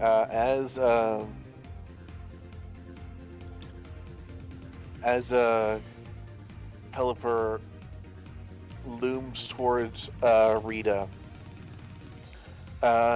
she coughs a little bit of water, fluffs herself out, and then smirks as she strikes her wand against the ground like you would a match. But instead of a flame coming off it, it seems more like a pale blue one, as she will spin it in the air, toss it up, and then hold out her hand, but before it lands in it, it just floats there before rotating like a compass, pointing at Pelipper and firing off a shadow ball. All right. 28. Definitely hits. As the shadow ball collides with Pelipper, the bell is rung as you have reached 100 points. Yeah. Well, those were very easy contest matches. To Jonathan's 65. All right, wasn't a complete stomp like Esteban, but still pretty one-sided. Yeah, as you have emerged victorious against Jonathan. Now just for me to I take out this appreciate place. your reference, by the way. Yeah, I'm glad you caught it. Just need me to take out this Blaziken and we can move on. Yep. As Aidan, as Jonathan congratulates you, Aidan. The judges, the judges applaud you both. It basically, for their perspective, it basically just came down to your Pokemon were better trained, and Jonathan's like, I will get better. I'll get you, Gadget. And Aiden laughs good-naturedly. He did not have on the hat and vest for the contest, by the way. all right, yeah, I figured you had your contest outfit. All right, Blaziken's turn after getting utterly wrecked by an earthquake. Yep.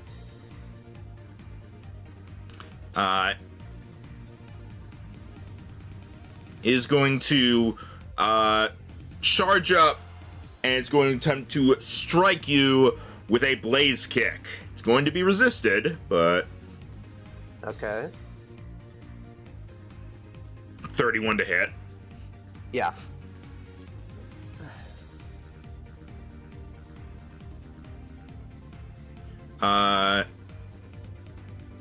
You take 20 damage and must roll a d10.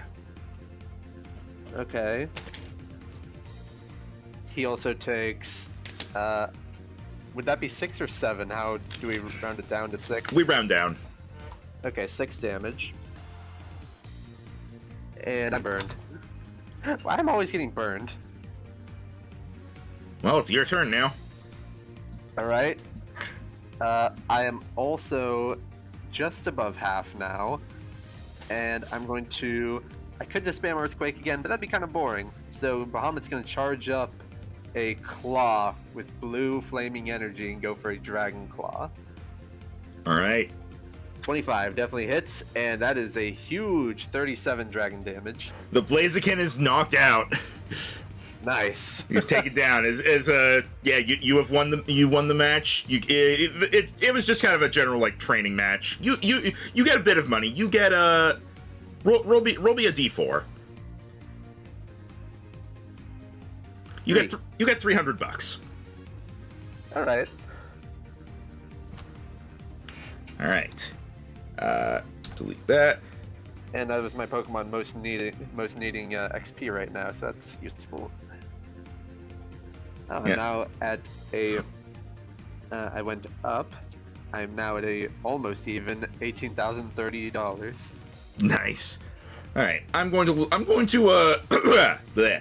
I'm going to leave the turn order up, as I'm going to get set up in while waiting for Jared to get back. I'll set up the final round.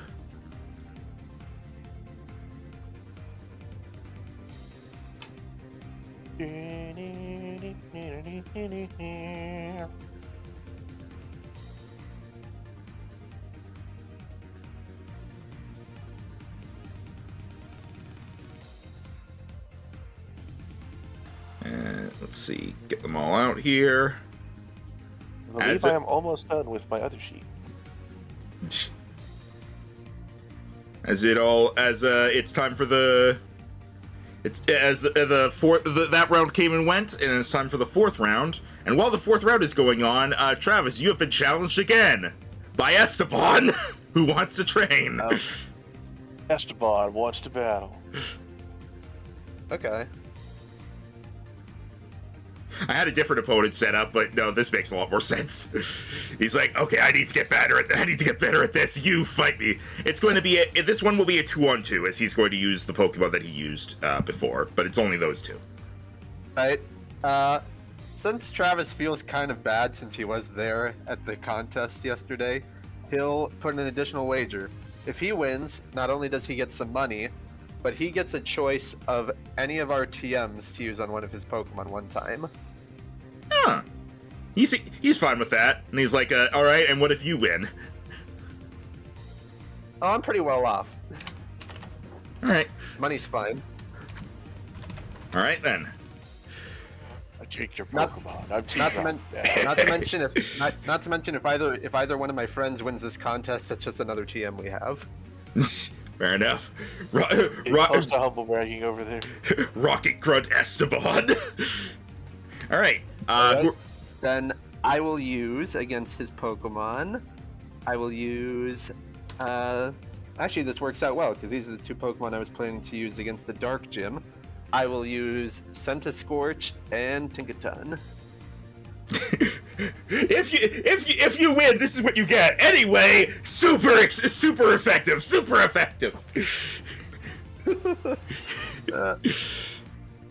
All right. Go ahead and bring them out and. Hey, that means we have 3 worms on the field, though. Haha, and then take a turn. Yeah. Who is at 0? I need to fix her. Take a turn comes out and is dead. Blah. What's your HP? That much, right? That's a lot. And your HP is also lower than it should be. That much. Okay. Jerry, you back? That's a no. I remember when Jiro was here. All right, let's get out your Pokemon for this, just real quick, just to get it set up. There's Sakura and Lapis, and then you can. Gets a 24, and Facial Flare gets a 25. Why'd you say Aiden? I said Amy. I said Aiden because I was saying your Pokemon. I think I did. Yeah, go ahead and like move them around on the field as you please, and heal Delphox.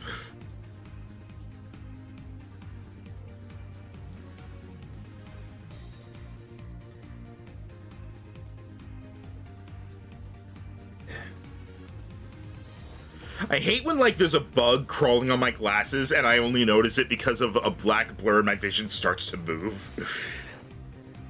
Never had that before. Yeah, that's new. Although I hate when I sweat and then I get fog on the edges of my glasses. I just hate wearing glasses in general. But I really don't want contact lenses. I don't like touching my eyes. Yeah. Hey, Mr. Beast, if you're still helping the blind. He moved on to the deaf. Or did you do the deaf first? Although I don't think my condition is treatable in that way. All right. Let's see here. Yeah, I'll get the other. Oh, okay, you're back. All right. Yeah, sorry about that. Since he's You out of the missed so much, contest, you lost the contest. What?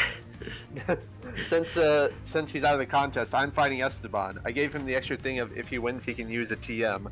Although you can see what I'm using against him. Yeah, scroll down.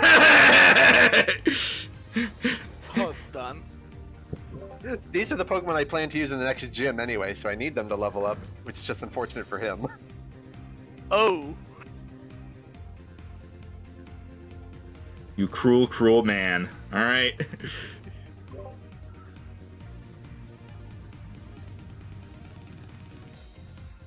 Anyway, so what really happened besides the whole battling thing? Aiden got to Final four. Aiden got to 100 versus Jonathan 65, so he made it through. And now I crushed the Blaziken with over half my health left. Jeez. And now it is the next day.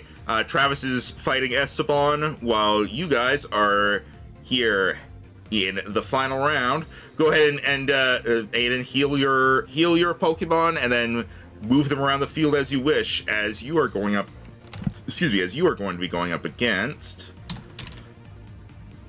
Rhino didn't even have to use his extra inspiration from that fight.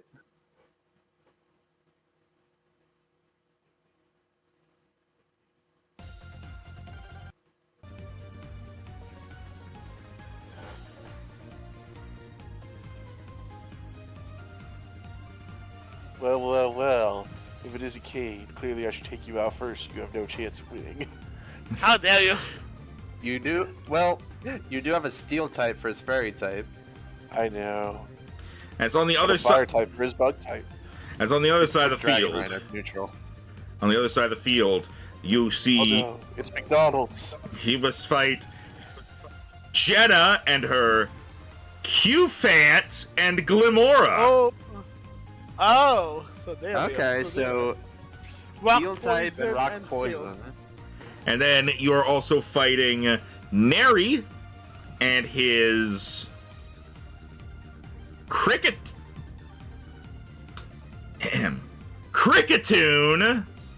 and Smeargle. That's What? a very weird choices. Yeah. You did catch a glimpse of their practice before. Cricketoon was playing music while Smeargle was basically painting something that fit the tune of the music and like painting in tune to the music. Yeah, they expect him Legends to are- just be slathering paint on Cricketoon who just flopped onto a page and they're like, ta-da! Modern art. Legends Arceus really changed how people look at Cricketoon. Yeah. I don't think it did. Oh, sorry. Did Making you the first say? alpha Pokemon and making it the first alpha Pokemon and making it scream ear piercing. All right. All right. Now. How's Dragonair still in this initiative? Because it's Oh, wait, fighting me. Right. Sorry. But you guys have to roll your initiatives now. Yep, it's time. Yeah, everybody, go ahead and get your initiative. So, okay. So set Amy's to 24, Okay. and then Facial Flare's 25. Rolled pretty good that time. Ignore that one. It's just because I clicked on the wrong thing and it doesn't let me put in 0 again. Unlucky Rhino. Victorious is tired. Oh, come on. Unlucky. That's a 7 for Artorias and a 25 for Rita. That's a 12 for Lapis. I'm just gonna make Rita 26. Hey, Sakura's going first. Sakura goes first. That Hey, makes Daryl, up you for get it. the nat 20 this time. And it's always for freaking positions and not the actual fucking thing. Sakura has 99. And then 12 for Lapis. Artorias is definitely going last. I don't see anything rolling lower than a 7. Flores comes on stage. Oh, jeez! Hey, so 2 of the enemies got nat 20s, too. But Sakura. they're going to be faster than Sakura, who only has a 6. Well, let's see here. Let's see. Even when I win, I lose. Alright, That's crazy. so... the Q-Fan... Too bad you don't have any... The Q-Fant's Darby is a 15. Darby? Yeah, Darby. Too bad you don't have any ground type attacks. That team is very weak to them. The Glimora Carly got a nat 20 with 9, so it's 99, and Sakura is gonna be 98. How is a rock that fast? It has Flies. it also got a nat yeah, and they got a nat 20. Well, I'm surprised its speed is +9. That's a lot faster than I thought looking at that thing. That's just how it is at base. It didn't even get pumped up. They're The going to pop you Cricket- up. Cricketune is 23. Still pretty fast. Yeah, the Cricketune, by the way, is named Amadeus, and then the Smeargle is Michelangelo. I get it. Clever. As Michelangelo. I get it. That makes this team Mozart.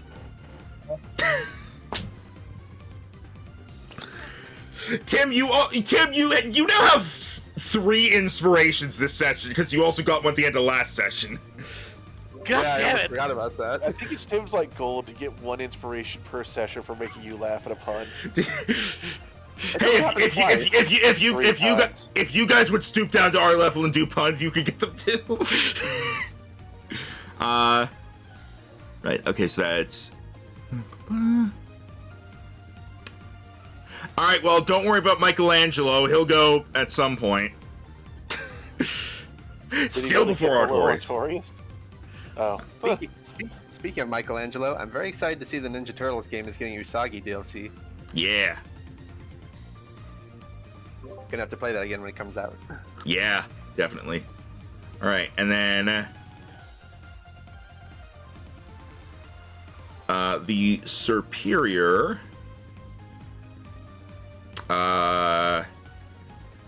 is going to be considered 16 because it got 15, but it's faster than Qfant. And then the It'd be even more superior if it had a monocle and mustache. yes. And then the Dragonair is I'm sorry, what? The Dragonair has 8, so it is the true 98 and Sakura's 97. It's keep getting devoted, huh? Oh, I got it's an heiress and a sir. It's the rich boy team. Heh. All right.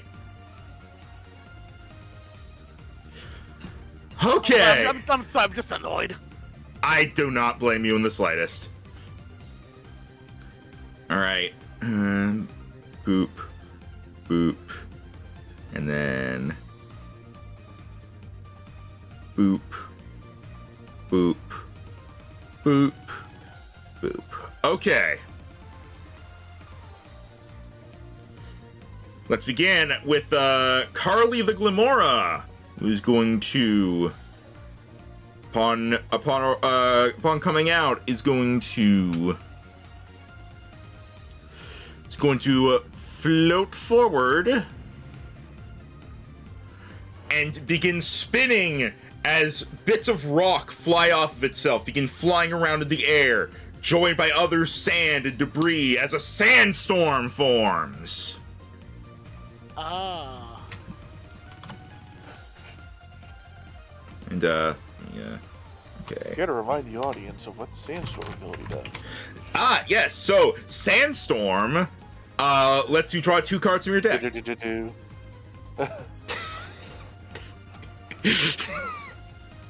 I give myself inspiration. No. Sandstorm. All Pokemon I that do just slowly glare at you, not Cayde me. all Pokemon that do not have the Rock, Ground, or Steel types take 1d4 damage at the start of. I'm just gonna say it's at the start of their own turns, just to make things easier. Okay, so At the that start means of everything on the field except for these 2 and Artorias. At the end of their turns, rather. Artorias. And all range attacks made from more than 10 feet away from the target, except those from Rock, Ground, or Steel types, have a -2 to hit. Divine. Sucks for Rita, although her attacks are pretty hard hitting as is. Yep.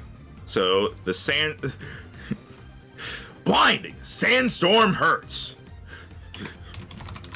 And then. You see a storm. Ah, my eyes. Excuse me while I put on my sunglasses. At least the Dragonair going ahead of you doesn't really matter, Jero.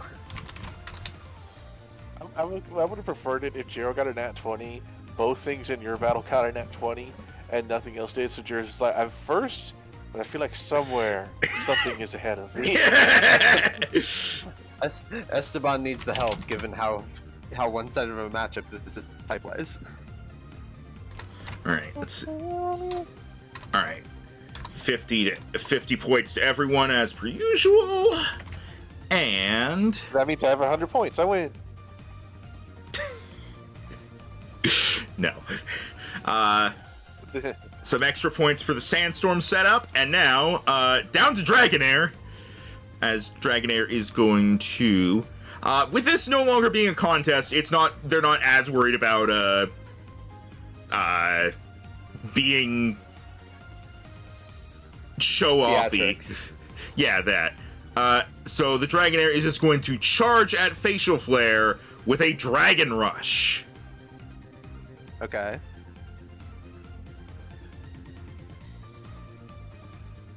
That is a 22 to hit physical. He finally hit something. Hooray! You take 39 damage. Ow. He has Dragon's Maw. Alright. Ow, your brain. Alright.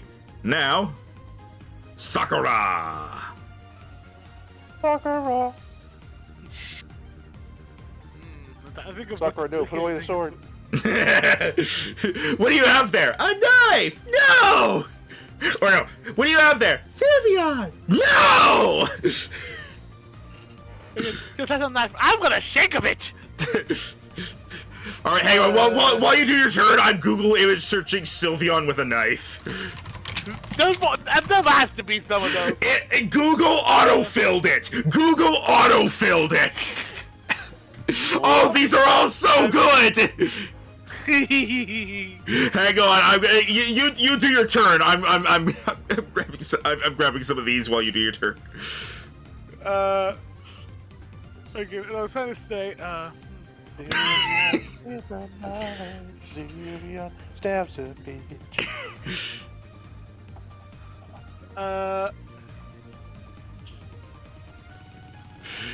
again. It's not thinking of like good move because like there's like a lot of stuff I can hit, but nothing that would be like really effective.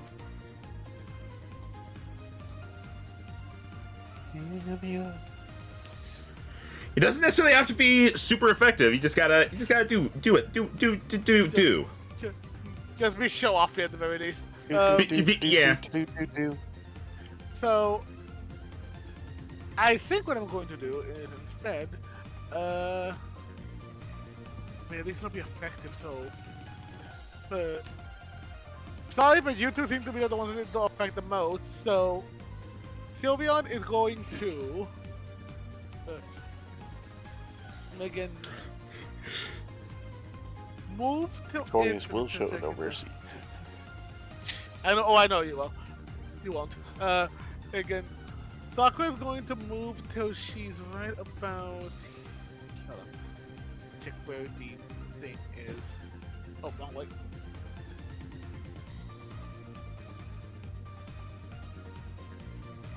Yeah. So she's right here. And then from there. Just check the. Oh, even from there is someone reach, damn it. To be fair, that's not what I would have had them originally. So can I have it with the? Yeah, you can like change their starting positions. You were allowed to do that. I think you just weren't here when I said that. Yeah, I wasn't here when that happened. So, if I do it from here.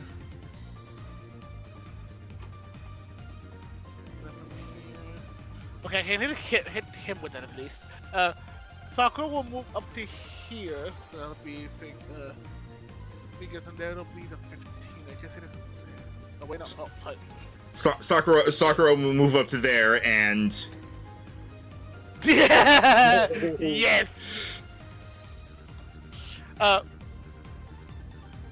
But pretty much as it's dashing forward, it just gives a cry as it's suddenly just surrounded with with stars, as it's just like blazing a path forward. And as it hits the end, it just gives another cry as it just has the ribbons all launch forward as it launches the barrage of stars to use its swift on Cricketune. All right, that's going to be an auto hit. Yeah, but I think how much damage.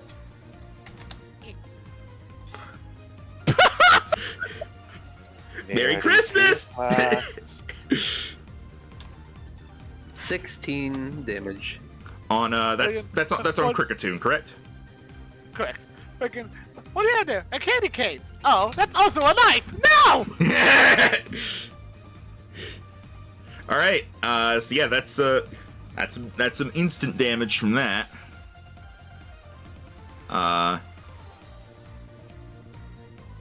It's stabbing fairy time, fairy time. Now, so yeah, you there's gonna be points from that. It was an auto hit, so you don't get as many points for a hit, but it's fine. All right. No, that's what I was hoping doing the talking as to how it happened. It would help make up for that. It does. If you just do a move with no flair whatsoever, you don't get any points. Yeah, that's what I was describing it. It tastes like murder. Again. All right. When it was facing freaking Dragonair, what happened, Dragon Sushi tonight? Oh no, sorry. When it was facing Dragonair, I believe it said.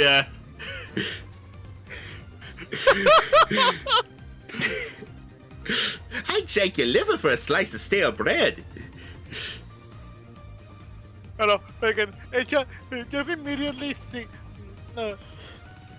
Just as soon as it sees, as soon as it saw Dragonair or just any freaking dragon type. Hold on. Freaking. I'm gonna kill him. And then this is the last one, but this is my favorite. Yeah. I'm a kind of bitch. Ain't nobody gonna stop me. I'm running, looking for a cutter. This is fucking awesome. All right, Rita. All right, I'm done with those now. Rita. On that level. I will never get over the fact that Sylveon with a knife was a Google autofill.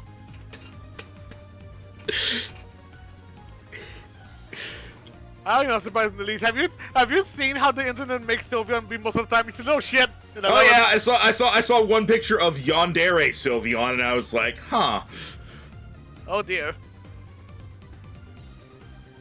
Or have you seen those pics where they do like the thing that some people will do with their pets, where they have like a sign as to something bad they did? Oh yeah. I just remember one with Sylveon freaking I got punished because my trainer will no longer will let me pick on the neighbor's Salamence anymore. I would like one that's just Sakura, and all it says on it is, or Sylveon, and all it says on it is, "I'm not sorry." All right, and go ahead, Rhino. Okay. Yes, so, as Rita narrows her eyes in the sandstorm, you'll see the wand go to the ground as it almost drags behind her as she prowls forward. But as she does so, you'll notice she's leaving behind a trail. As the fire from her wand is leaving a spiky trail of glass behind her from the melting sand. And as she gets to this point, she'll whip the wand up, start stirring it around in the air as spirals of fire come out, leaving the very air around her glittering as she turns it to tiny specks of glass, before finally she launches it forward in a fiery, sparkly lasso around the elephant thing, Cudifant or whatever. Cufant. As she uses fire spin. All right. Also, Jero, roll 1d4. Sakura takes that much damage because of the sandstorm. Oh, Alright, I had to do that too. That's at the end of your turn. You said it was beginning. I changed to end because everything is at the end of turn. the one time I'm doesn't glad really I got a matter. Novo. Alright, anyways, fire spin. All right. Roll to see if it hits. You have disadvantage, or not disadvantage, -2. I think that still hits. Pretty sure 20. Pretty sure 20 still hits. Yeah, that still hits. Alright, so now we do some bonus damagios for super effective. Excellent. And then we do how long you're on fire. So that was 31 fire damage. Very good. And you are on fire for 4 turns as the fire coils around you and the glass sticks in your hooves. Ugh. Alright. There's my 1 Dimaggio I took. And then Rita will back off a bit into the sandstorm while just staring straight at the thing. Alright. Down to Facial Flare. Alright, Facial Flare is going to move down towards the more easy to damage target. And he is going to... He's going to pinch. He's going to clack his mandibles together a bit and go in for a bite with Leech Life on Superior. Hiya! 31. Oh yeah, that'll hit. And another D10.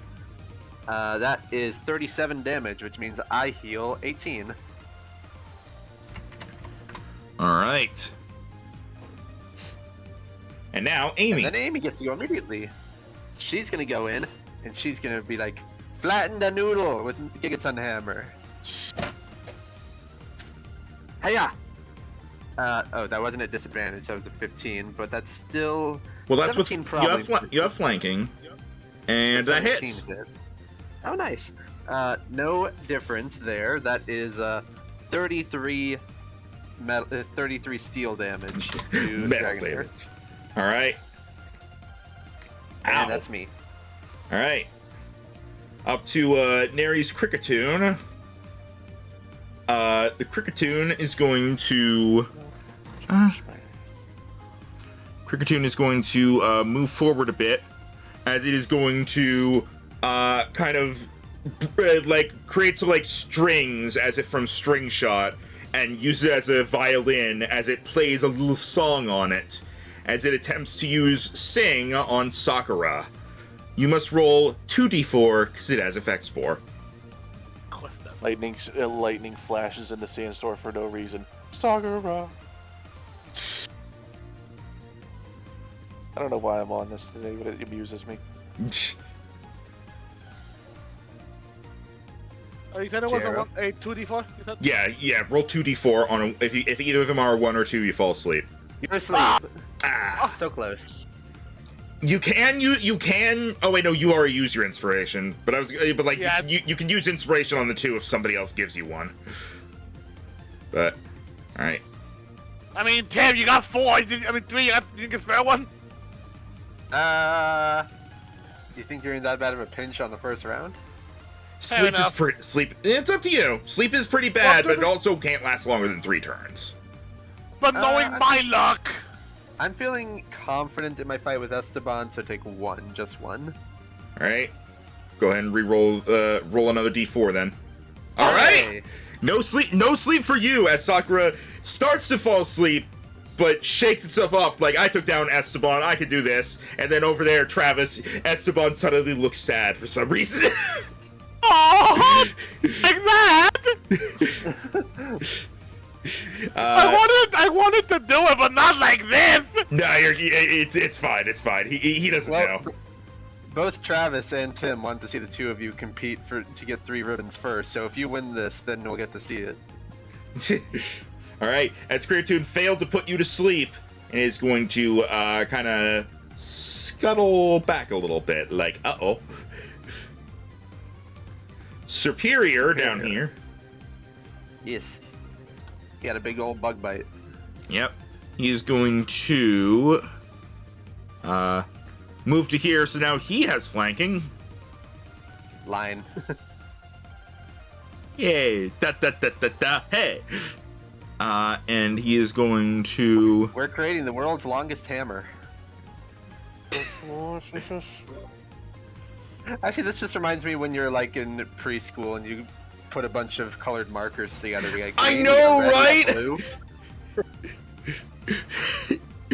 Okay, what was the longest you were ever able to do that you could hold up without it breaking apart? I never got that far until the teacher said stop doing that. Oh. I think it was like 6 or 7. Nice. The longest I was ever with like being able to hold one end of it and it wouldn't break, basically. You had to be very careful. Yeah. What was yours, Jero? Did you do that, Jero? For what again? I didn't hear correctly. Like when you would put those markers together in class. And you'd have a marker sword. Oh, that! What was the longest string of markers you were able to get that you could hold one end of and it wouldn't break? Because my record's 5, so Rhino's beating me with 6 and 7. Rhino's also guessing. I think it might have been making, because I remember doing that with back in the past. I want to say like it might have been 7 or 8. Damn! My 5 was the best in the class, so I think I just went to school with a bunch of idiots. Well, no. Bad markers. You know what? No, never mind. I already know I went to school with a bunch of idiots. I've told stories. Harsh. Well, let's see what Superior does. I quad resist grass. One of them tried to light his sock on fire, okay? I've been over that. Alright. Alright, but yeah, anyway, Superior is going to get here and is going to try to go for a Dragon Tail. Okay. It tries to smack you. It gets a nat 1. This Superior just can't handle it. Snivy sucks! I'm sorry! Alright. Now, the Flaming Elephant. Darby the Q-Fant is gonna... Yeah, it's going to...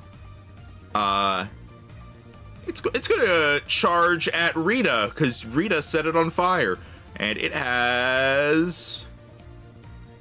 It barely cannot get within range. It has 20 feet of movement. Oh, it's that slow, damn. Yeah, it's a giant steel elephant. But it is wait, hang on. If it has it would be in range to do Earthquake. Yeah, it is able to get to here, and so it's going to use Bulldoze, and will not hit Glamora. Curses. I wanted And it to Rita's- use Bulldoze and hit Glamora. And it Rita's crits! physical defense. I was about to say Rita's physical defense isn't that good. Alright, But that doesn't be bad. that's another... That is 27 damage to Rita. Okay, that could have been worse. At least it didn't have stab because it's The Q-Fant and Glamora are, especially the Q-Fant, much lower levels than you guys. Makes sense. Like, notice how the Q-Fant isn't even evolved. Alright, but for that crit, that's some good points for Jenna. Yeah, but you know what probably loses it points? What? This fire damage it's about to take. Probably not that many. 1 fire damage. Yeah, that's not a whole lot. Also, right before it took that damage, it had 69 health. You lose points for not being at 69 health. No. Well, I'm not the judge. Well, now you know it's not that healthy, so you could take it out in a couple turns. Lapis. I'm gonna see what to do here. Guys, it's almost Artorias' turn. Smeargle paralyzes Artorias. He got to go first last in battle. He's fine. He's like, I just got comfy in my seat. And you might be pleased to hear, Rhino, that the Chosen Undead vs. Dragonborn episode was very good. He saw it. That was my only one I've ever watched on the day of.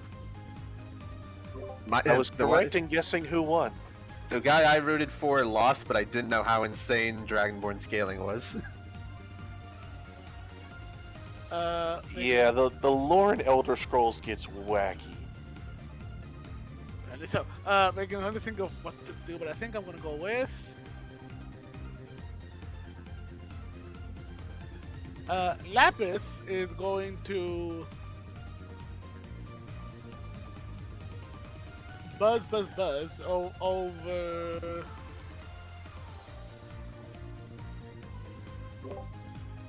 You two are having like these two are having fun on the bottom here, so I'm not going to interfere. Lapis is going to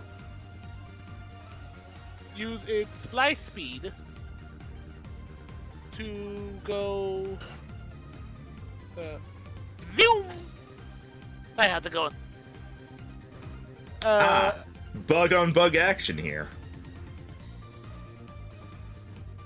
Well, Don't actually, be worried no, about because It's like the first scene of Velma. No. No. You stop that. He's actually gonna try to hit both of them diagonally with a dragon breath. Diagon Alley. All right.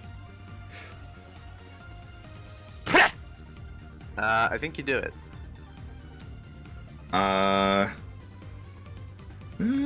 There's no way they have a special defense above 22. It hits. Yeah, it hits them. Thank God.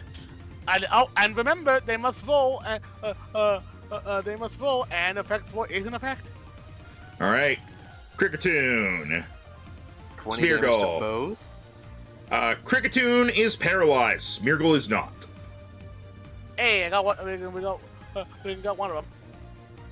So just imagine, like, even like it might be a bit hard because of the freaking the thing going on, but you just see a freaking you just see Lapis like burst in like a blue blur, but you also see like a streak of green behind it, almost like a comet. Like basically it's going so fast that the green is almost like in the back, like a comet tail, and once he gets in position, he just spews out green fire as he uses dragon flame, hitting both a dragon breath, hitting both of them at once. Pretty much being almost in front of Sakura, like pretty much reminding him like they're in this together. All right. It is time for Smeargle. And Smeargle...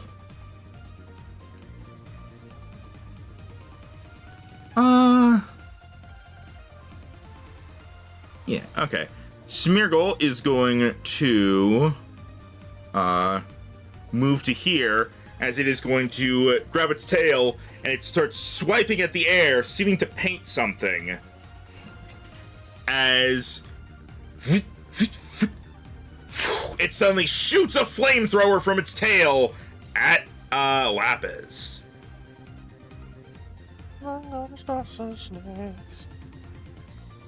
That is a 29 to hit.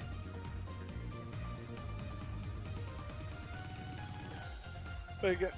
The 29 hit special, right? Yeah. Yeah, that hits. All right. That is neutral because Bug Dragon. That is 21 damage. Also, Smeargle has a trait. Trait, Technician. You can re-roll any ones on your damage dice. Wow, that's convenient. Okay, so it's different than in the games where if a move has low enough power, it gets doubled. Yeah. It sort of has roughly the same effect, but it's not the exact same thing. And now... Probably more balanced than, every 1d6 move automatically becomes a 2d6 It was 25 move. damage, right? 21. 21, sorry. 21. Okay. Artorias finally gets a turn, but he's too slow to reach anything. Alright, Glamora! Hey, let me do my turn. He can't physically reach anything, so curious to see what you do. Alright, so as everyone else dashes off into the sandstorm, you see Artorias rise from his seat and plod off, becoming soon merely a grainy silhouette. But as you do so, across the battlefield, everyone will notice a background noise to their battles, as it is almost like the constant sound of swords drawing from sheaths, as Artorias grabs sand from the air and slides it along his various blades, sharpening them, even as he menacingly approaches, as he uses a very slow, methodical, and approaching sword stance. All right. Get some setup points. He's like, I am coming for you. All right. Round 2. Hold on, give me my status. Eh. Thank you. All right. Clemora. That goes down by 1. Well, it would at the end of the turn, but whatever. Gamora is going to...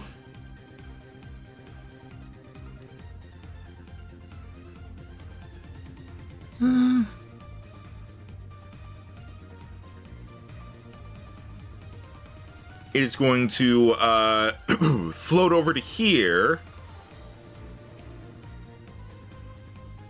Trying to get near, stay near Qfant, as it is going to, once again, send off some reflective rock from itself, but these rocks are going to float around it before they all coalesce and fire at Rita with a power gem.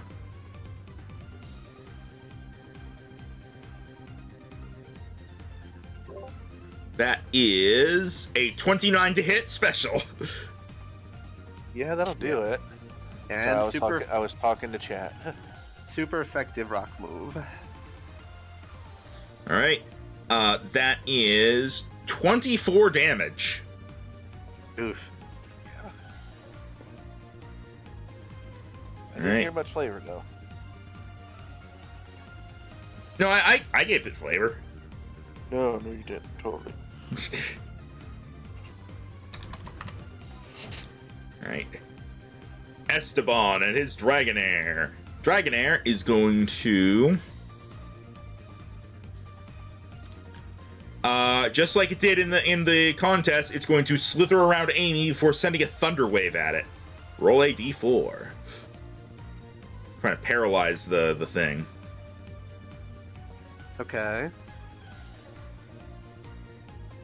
You are Not not paralyzed. If this was a contest, Esteban would have lost points. Back to Sakura. Sakura. And a knife.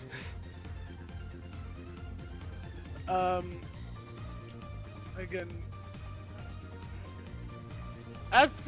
Meanwhile, they can what Sakura's going to be doing, because they can obviously still they can. I'm not think of good moves. They can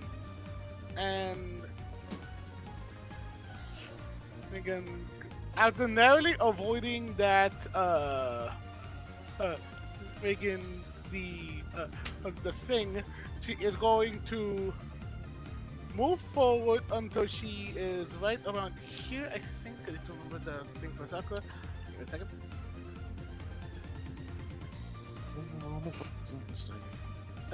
Because okay, no, yeah. Okay. It's gonna be just up here, so so it's right between the two of them. And as she's going to do, and as she's standing here, she goes ahead and just lets off like its own music, you could say, as it goes ahead and it hits the two of them with a disarming voice. All right.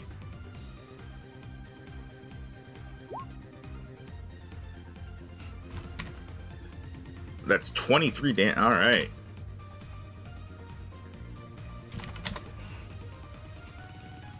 Okay. And Rita. Alright, Rita, not liking all this, is gonna look to these two and is going to. Oh, right, hold on. and is going to raise up her wand as shards of the glass from her fire around her also rise up. Oh god, They we haven't been begin- doing sandstorm damage. I just realized that. I did it on my turn. Artorias doesn't need it because he's steel. Did Lapis take it, Jiro?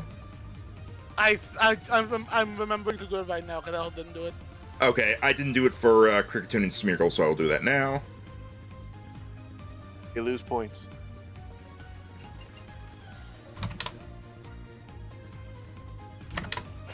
Right, okay, now continue, sorry. So as the glass rises up, she holds her wand vertically in front of her as they spin behind her before they slowly move forward past her and attach to the end of the wand before light projects out from them almost like a prism as she is going to use Psybeam on Glamora. Alright. Without the -2. Hooray. 32 to hit. You could have had a -10 and still would have hit. Alright, so it's weak to that. So an extra bit of that. And then roll for Confuzzle. It is not confuzzled. With that, Rita will swoosh up the sand around her as she will retreat.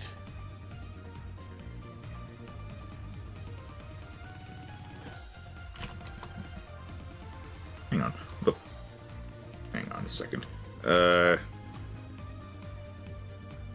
Huh. I guess I forgot to do that. Okay, Oh! I'm a fucking idiot. I totally forgot to do Glamora's health out of all of this. Oh. That's fine. It's Okay, easy. so it's taking damage. It's easy to grab. This is the first time it took damage. Alright. Anyways. Alright, -3.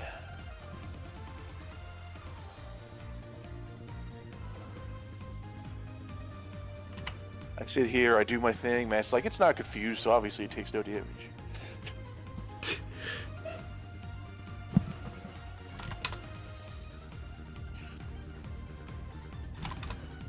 I noticed that I went to adjust its health, and the health wasn't there. And I was like, wait a second. Alright, so how much damage was that? That is a total of 26. Alright. Down to facial flare. Alright.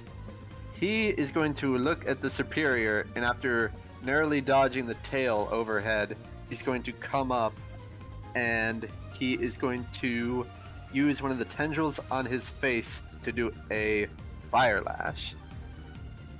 Fire lash. I guess I'll use my last inspiration, because why not? You still have one more Oh, yeah. afterwards. Damn it. You still have one more, because you have 3. You have 1 for the session, 1 from last time, and 1 for the pun. Well, I used 1 for Jero, so I guess I have 1 more. Yeah. But, 2 not ones in a row, man. Fuck it. Okay, Hey! there you go. And that, Okay. who is that on? That was on the superior. Alright. So I get to add 2 more D10. Actually, I get to add 4 more D10 because it's sunny out. Oh, yeah. Ow. So that's 22 plus 10 is 32. That is 60 damage. It was worth the 2 inspirations. Hey, it's below half! And it takes a permanent +2 from all physical attacks. Alright.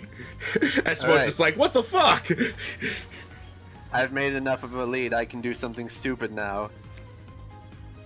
Amy is going to use metronome. Alright, I actually set this up so it's a bit easier to make work. Go ahead and roll... Jesus Christ. 1d900. Jesus. Oh. 502. Alright.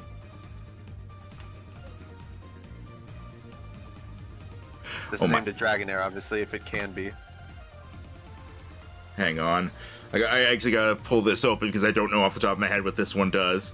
And if you ever get one that like I didn't actually convert into the system, what that means is that you either reroll or you get one of the homebrew moves, which are all signature moves. But anyway, so you got.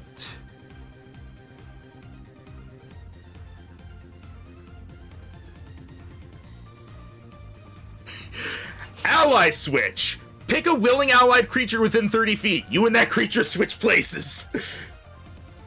I guess facial flare is willing. Sure, why not? Boo. As you waved your fingers around, and then poof! Suddenly, Superior's opponent is a lot shorter. Okay, that's that, I guess. I knew it was gonna be something stupid, but hey, it's not as bad as last time. Honestly, Metronome is great, and I really gotta incentivize you to use it more without making it better. Alright.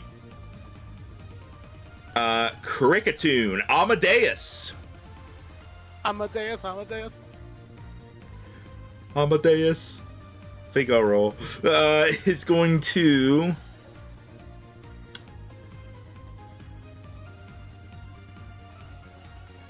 Yeah, you know what? Hang on.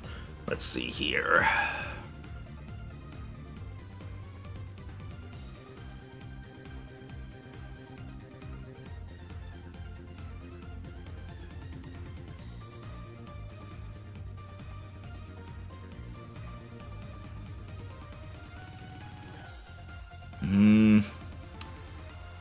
It's gonna take an attack of opportunity from Sakura as it moves down here.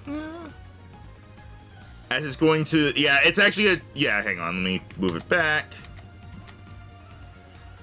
It's gonna take an attack of opportunity from Sakura as it's going to move away from it. Okay, then it's going to hit it with...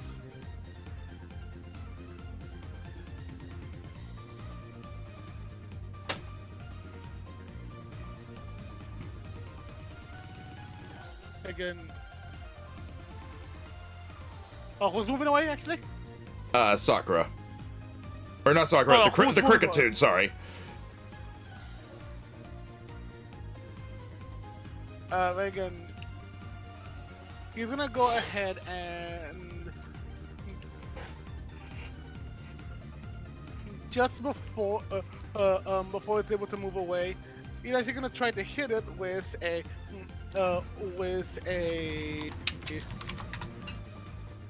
Again...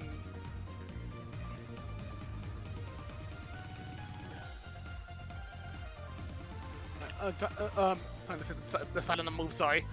You're gonna hit it with a Moonblast before it can disappear. Alright, you will have disadvantage on that because of it being, it's within 5 feet of you at the time of that happening. Oh, in that case, actually I'll hit him with a Raining Kiss instead.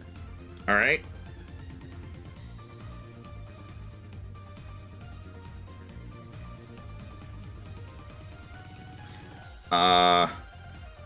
Yeah, that hits. That is... Hey. Is 20 damage. Also, oh, I just realized he's paralyzed. He has half movement, so he will still be moving away from... More to the point, would he still be able to move then? I did roll for that. He is able to do stuff. Okay, just double check. I healed for so I'm basically back to full health. Again, you can just say that just before it's moving away, thinking, before it goes away, Sakura just jumps up and then gives it like a kiss in the forehead, as it basically like it jumps over it. All right.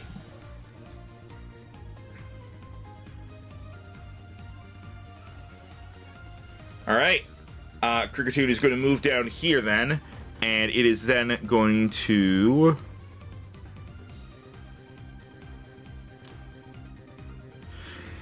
It is going to once again summon some webs, seeming like it's playing a song. Before, as it's playing the violin, it uses its arm to suddenly cut the string and send it forward, creating a massive webs beneath Sakura and Lapis as it uses sticky web, turning that area into difficult terrain.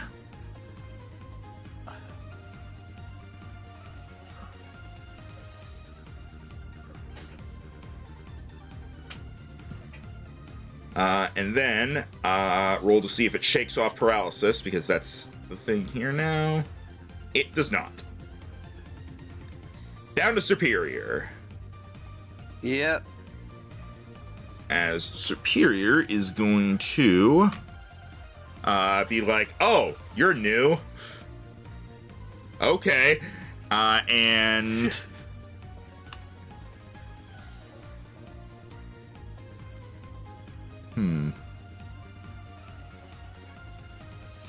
it is going to try to Giga Drain you. Okay. It attempts to slurp up some much needed health from you. That is a 19 to hit special. Barely misses. Amy's special defense is now a 20. All right, he fails to hit you with that. She is overall my tankiest Pokemon with a 21, 20, and 185 health. Jeez. All right, Q-Fant, Darby.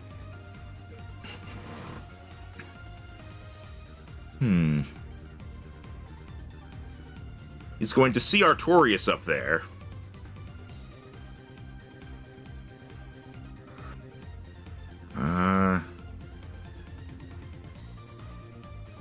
You can get to here. It's going to move up beside Artorias. And is going to raise its trunk up before slamming it down on Artorias with a Rock Smash. Ooh.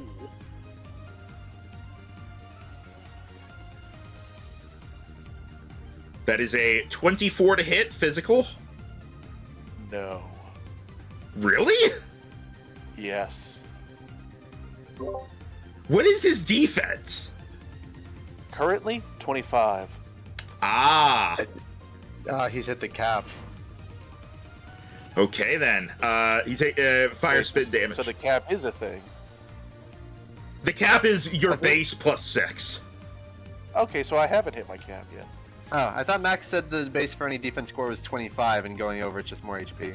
No, because the way I calculate base defense is I take the Pokemon's defense score, or their defense or special defense on Bulbapedia, divide it by 10, and then I add 8. And if that would go over 20, I make it 20, and every leftover point becomes 5 HP. That's what it is. So the cap is Okay. 26. Yes.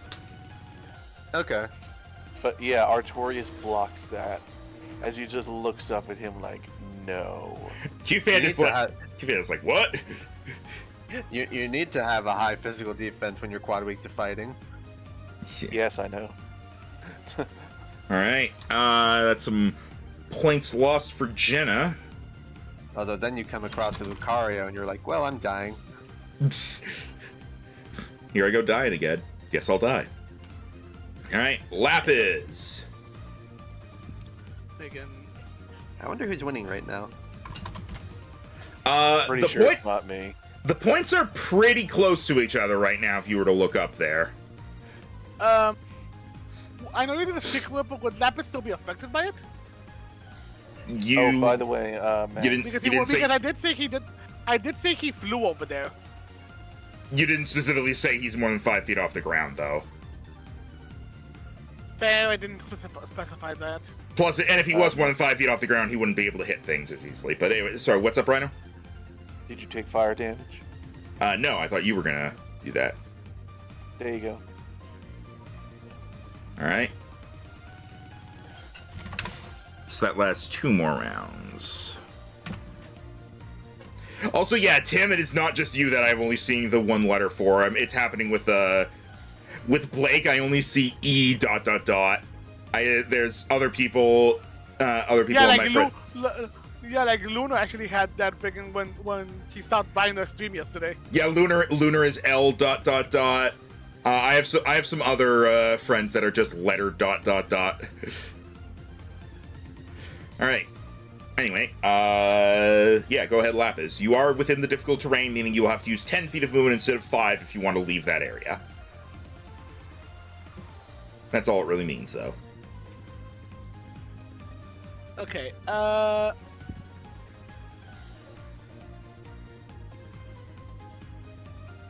think what Saku... Well, oh, that was Lapis' turn, right?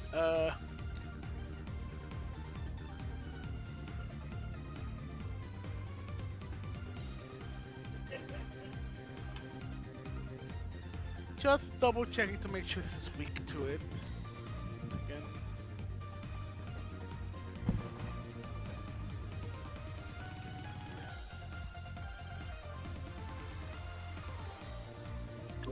Okay, yeah.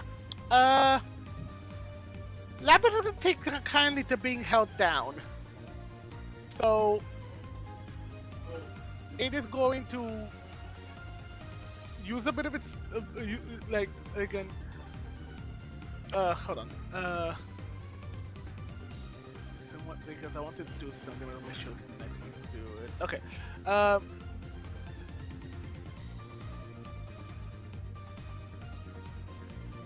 if it were to use its flight speed, would it still get behind, behind him right here? How much speed do you have? Its flight speed is 50. Yeah, you could definitely do that. Yeah, they're making sure. Because from here we'll still get flanking Sakura, right? No. No? Sakura's not adjacent to the Cricketune. Oh, well, do they have to be adjacent? Yeah. It's good. Go big or go home. Do that or just wait until the next turn. Actually, no. Hold on. I know what to do here.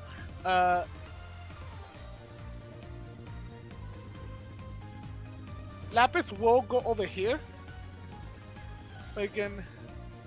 And in doing so, again, like, it's basically going to like show off its that again is not going to be held down easily, and just like you can see it like buzzing its wings rapidly, and it almost seems to be like it almost seems to be making like the sparks go around it, and it doesn't even get bothered by it because of its dragon typing, as it just bursts out of the web with like a yawn, and just zips on over behind Cricketune, and it decides, I think it's your turn. I think it's your turn, Mega. All right.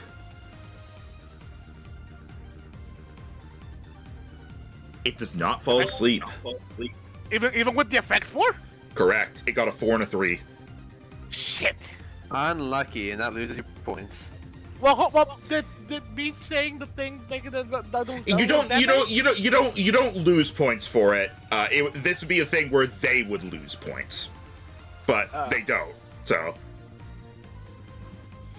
yeah, in this instance, I'm going to say you don't lose points because also it's already paralyzed. So, yeah. Right. All right. Yeah, I'm not surprised that worked. Damn it. It works a lot. It's gonna fail sometimes. It's basically 2 coin flips. It happens. Okay. All right. Smeargle is going to move to here. Sorry, no, it's going to move to here, and it's going to be like, no, you, as it's going to paint the air, creating flecks of paint that turn into little spores as it's going to use sleep powder on Lapis. Roll a d4. Oh, come on! All right. Yep, Lapis falls asleep. Oh, that's not great. And having done that, Smeargle is going to nod to the Cricketune and then move up here. And it will end its turn. And now, Artorias! All right. Do-do-do.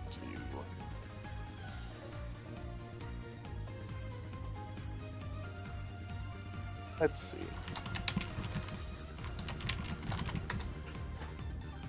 Really steel. Check my type chart here.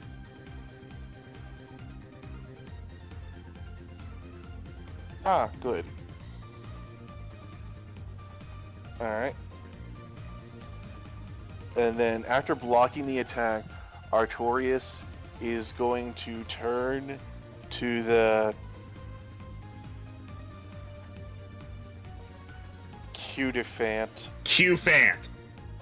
Q-Fant. To the Q-Flant. Flant.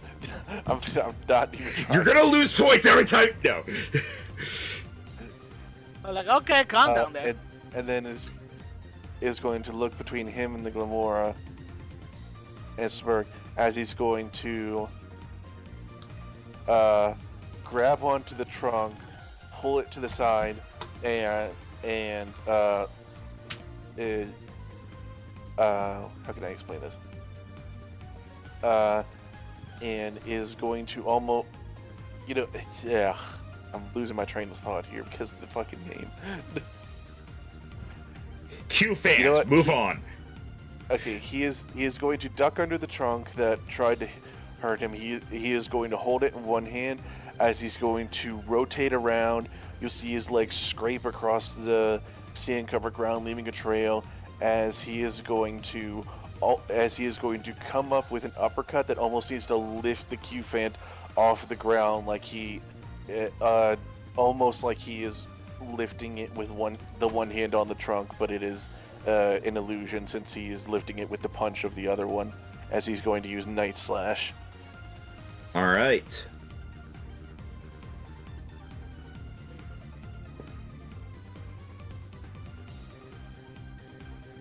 Wow, I did not roll great. That does hit, though. Oh, okay. That's 23 damage because of the +4. Yep. All right. He is a man that will not be bested by beast. All right. You get some points for that. And then it is Glamora's turn at the start of round 3. As Glamora... I feel like I'm not doing enough. Same. Glamora is going to dive into the ground, bringing up pieces of wood and digging up the dirt underneath before bringing it up and sending it flying at Artorias with earth power.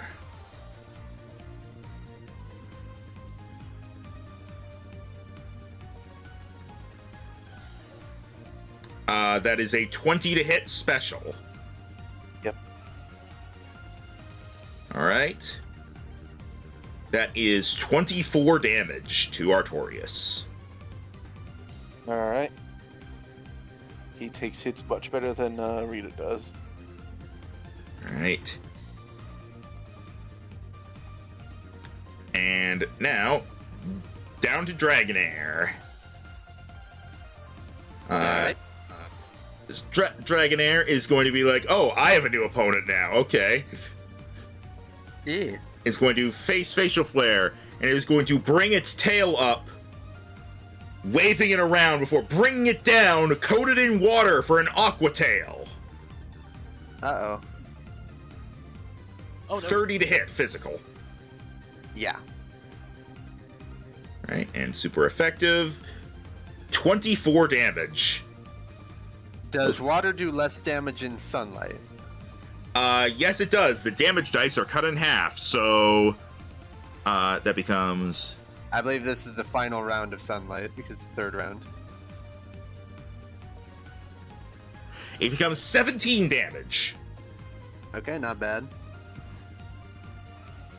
Back up to Sakura.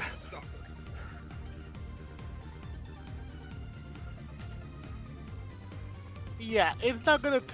Again, it's still gonna help. They can help out. Her teammate is not gonna let them. They can just go. That like just attack him defensively. So Sakura is going to move as it can over here, and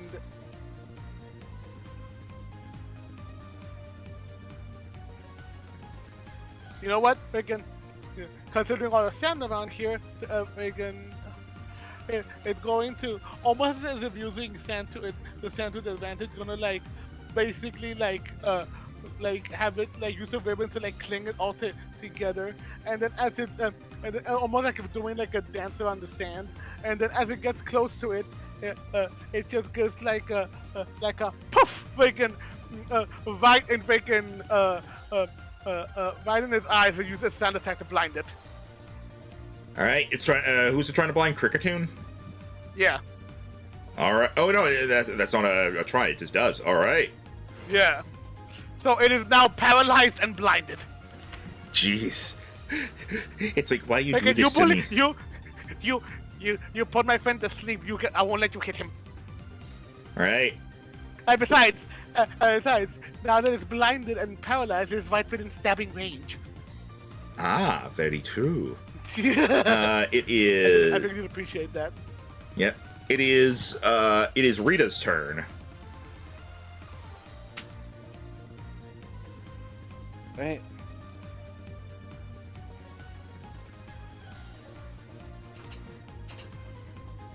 Oh boy.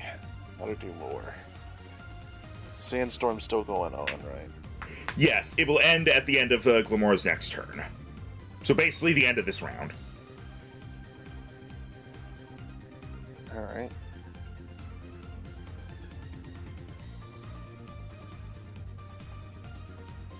In that case...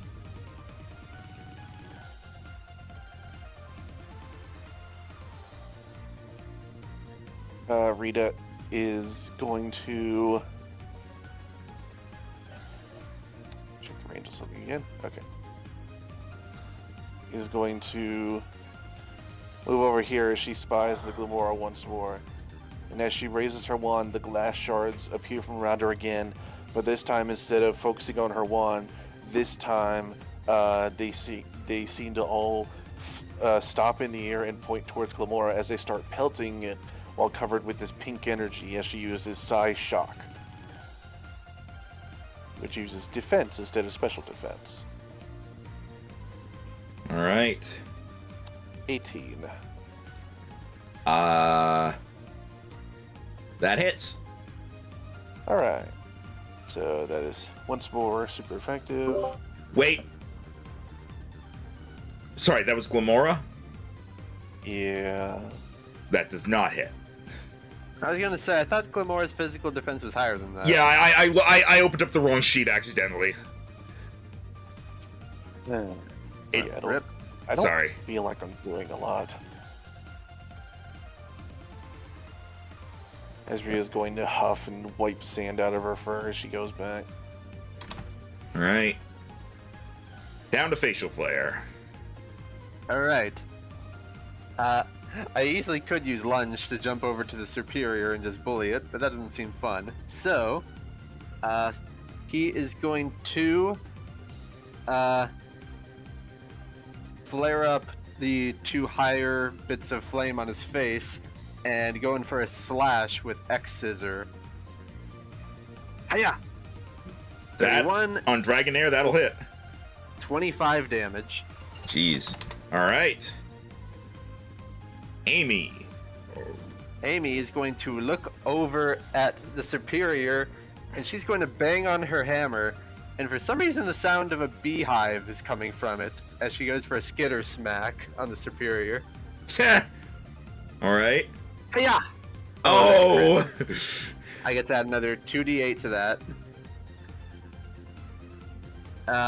That wasn't the best. That's only 24 damage plus 2 from Fire Lash, making 26. All right. Still a pretty big hit. It's still very low on health. All right, that's her. All right. Amadeus the Cricketoon.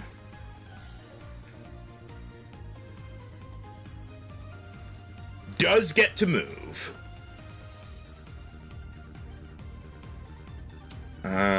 Is going to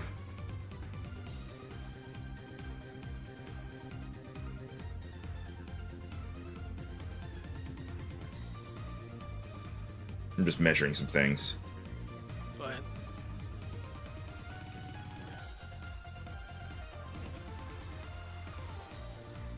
All right. It is going to move down here. Sakura gets another attack of opportunity if desired. It will. All right.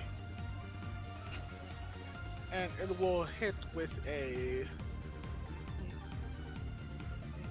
And it'll hit it in the back with a... Again...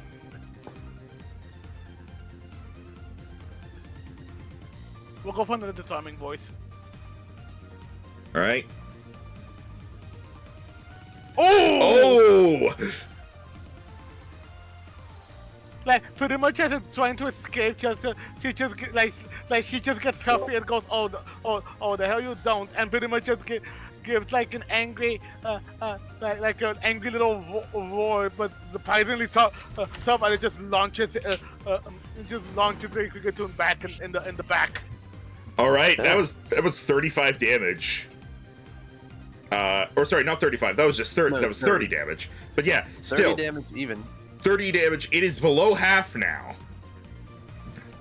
as it is going to once again prepare its strings,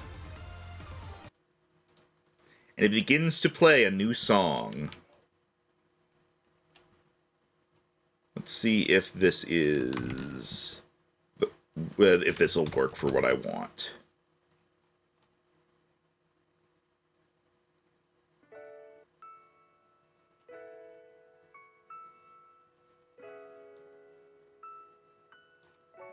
As Is that what it's playing? As the sad tune falls over everyone, it plays Perish Song. You monster! Uh-oh. Everything within 30 feet. So everything except Rita and the Smeargle will faint in...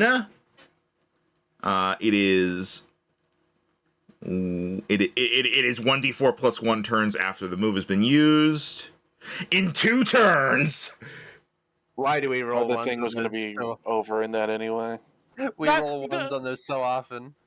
That has to be the contest illegal. Nope. You do see the judges like discussing with each other. It seems it's not against the rules. This, well, I will say this, definitely a cheat move. well, Why do I feel there are people in the crowd booing this man? They are. Good, he deserves it. As this is clear, the plan is clearly make everything faint except his other Pokemon. He just couldn't get Rita in range. Rhino's gonna have a leg to stand on. Wait.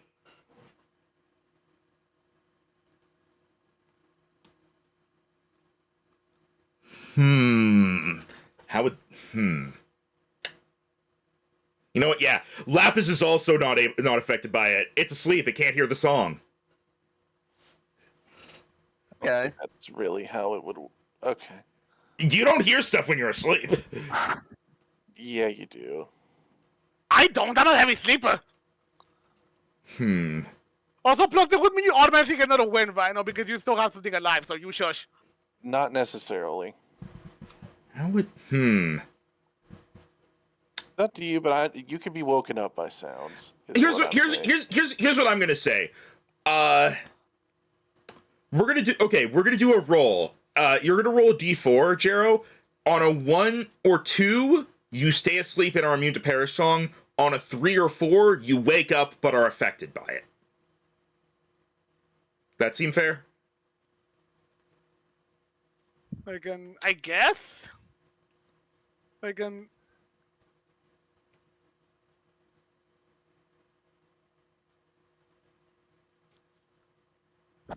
All right, you are still asleep. Sleep. And, Yeah, sleep, but don't hear it. yep. All right. You are now witnessing when some people in the contest decide to be cheap. Well, All right. So that is. I will do. What should I do for that one? The bomb, I guess. 2 turns till the bomb goes off and everything dies. Like, I'll say this, freaking, Cayde is very much annoyed as to what's going on, and even though he's not participating, just from his ball, he just feels a very certain shake, but something doesn't pop out. As in somehow knowing what's going on, Razor is very much angry. It's not.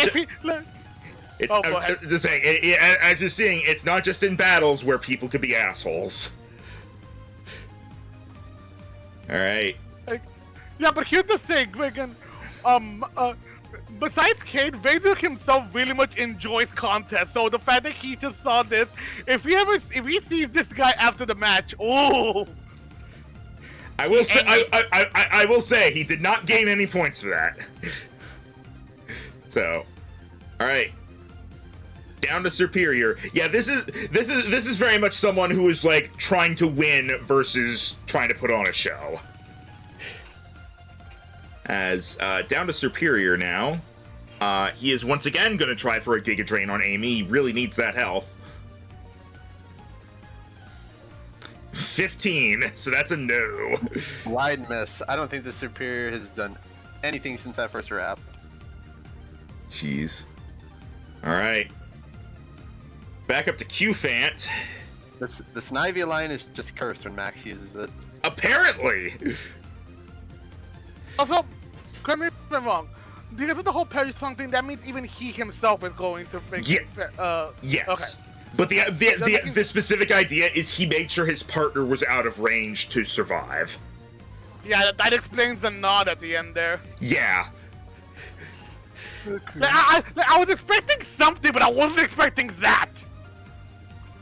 The Q-Fant is gonna try for another Rock Smash on Artorias. It's like, oh, I missed once, I can do it this time.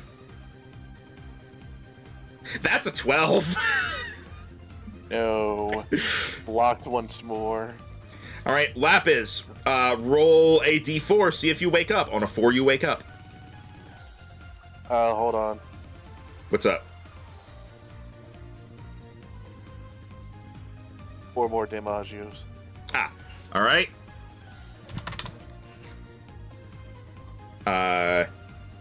God!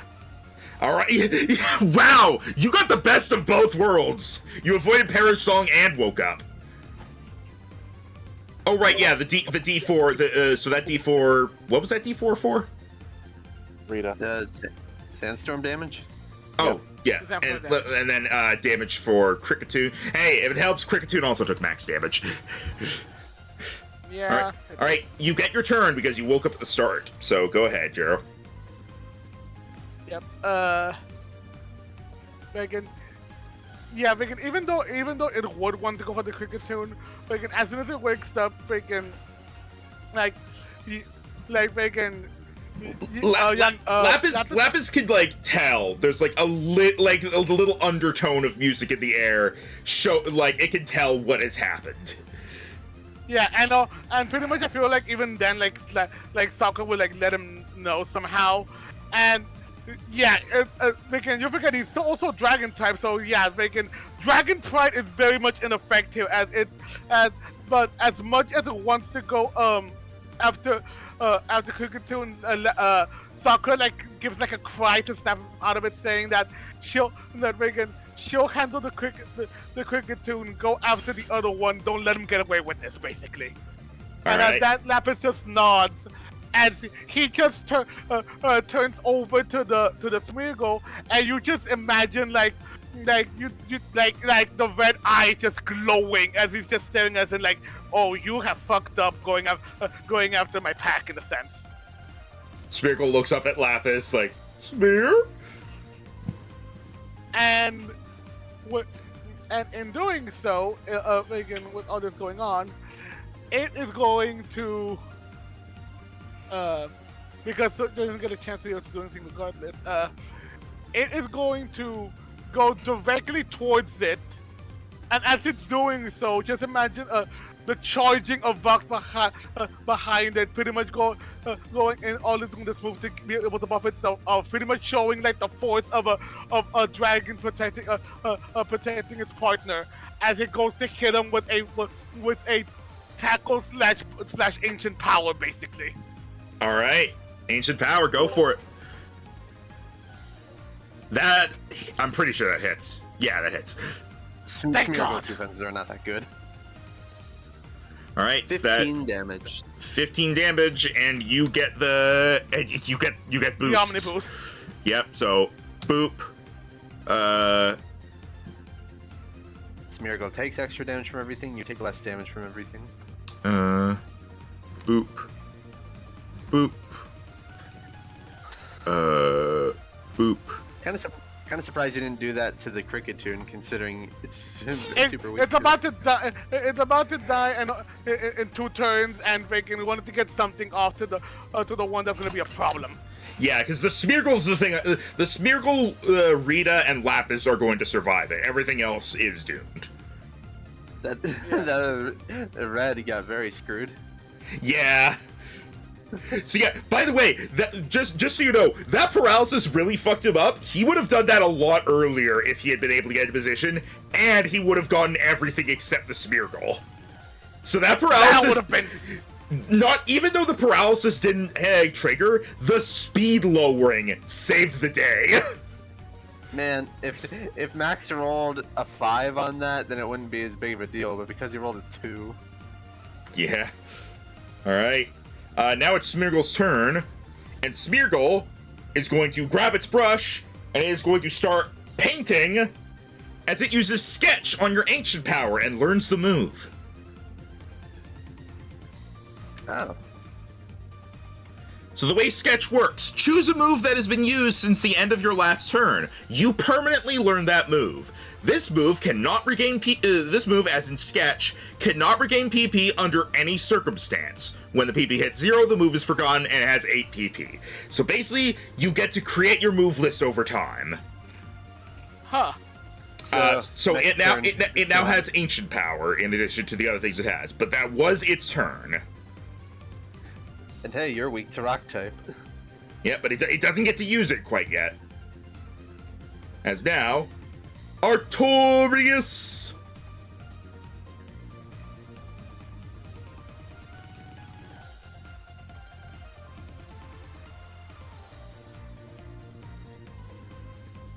Rhino. Sorry, I was muted. And also drinking the lemonade.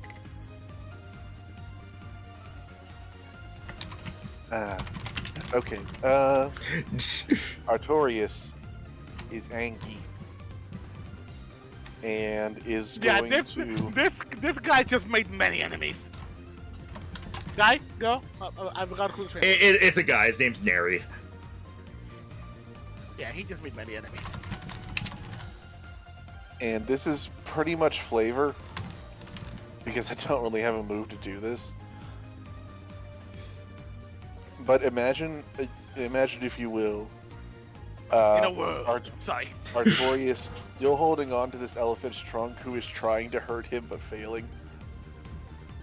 Adam Sandler is. And is going to actually dip under the elephant, pick it up, and is going to almost like throw it at the Cricketune. But in reality, all this really is I'm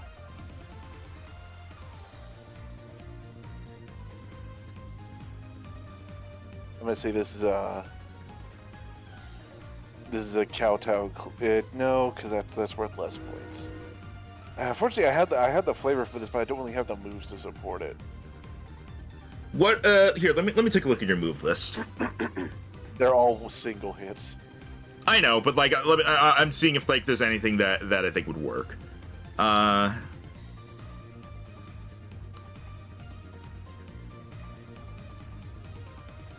say you can consider it an Iron Head or Zen Headbutt, and it's kind of you slamming it into the ground. Alright, it's not going to do much damage, but damage doesn't particularly help in these. unless it just comes to knock you something out. Yeah. Because you don't get more points for doing more damage unless you crit for some reason. Crits only give like a little more. Yeah. So I'm gonna go ahead and do a Zen headbutt. All right. As essentially like he is frustrated, but can't get over to that guy without going through so many enemies. So it's almost like he's trying to take down everything between him and it. All right. You basically are going Dynasty Warriors. Yeah. 23.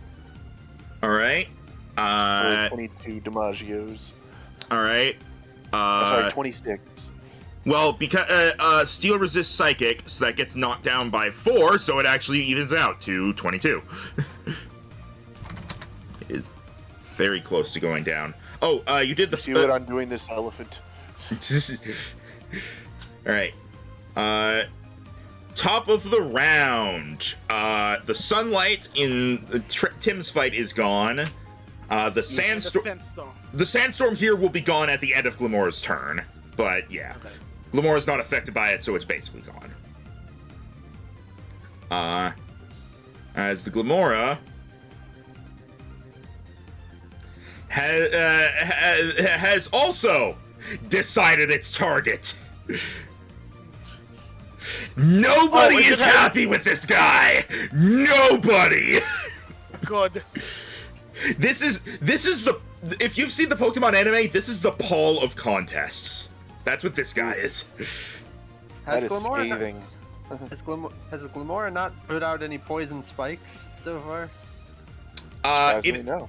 It is not, because that requires a physical move within 5 feet. Because yes, Glamora does have the trait Toxic Debris. When you are hit by a physical move within 5 feet, you can use your reaction to create a 10-foot by 10-foot square of toxic spikes that is equivalent to the move. If this is triggered more than once, the previous instance of toxic spikes caused by this dissipates. Just to prevent it from being fucking everywhere. But now, the Glamora is going to, once again, dig up rocks from the ground and send a power gem at Kricketune.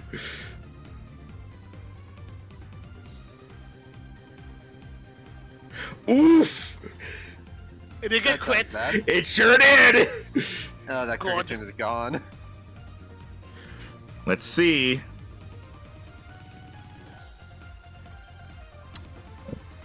It's still up barely. It's well below half health at this point. I'm going to tell you right now, the Kricketune and Smeargle are actually over-leveled. So they are very healthy. Yeah. But we're beating the shit out of them, so that should lower their points.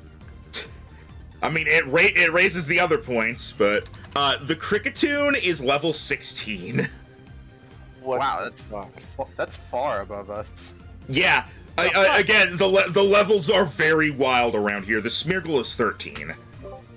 Not like it's really mattering in this sense. Yeah, it's not as big a deal in contests, and that's why I have it be such a big gap to show you. Like, you can still do badly with a high level or do good with a low level.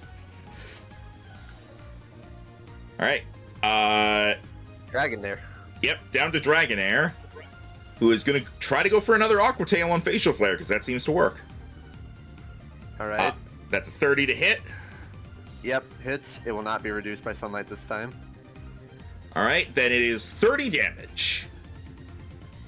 Big owies, but still in triple digits. Facial Flare is also one of my tankier Pokemon. Nice. Sakura! Again.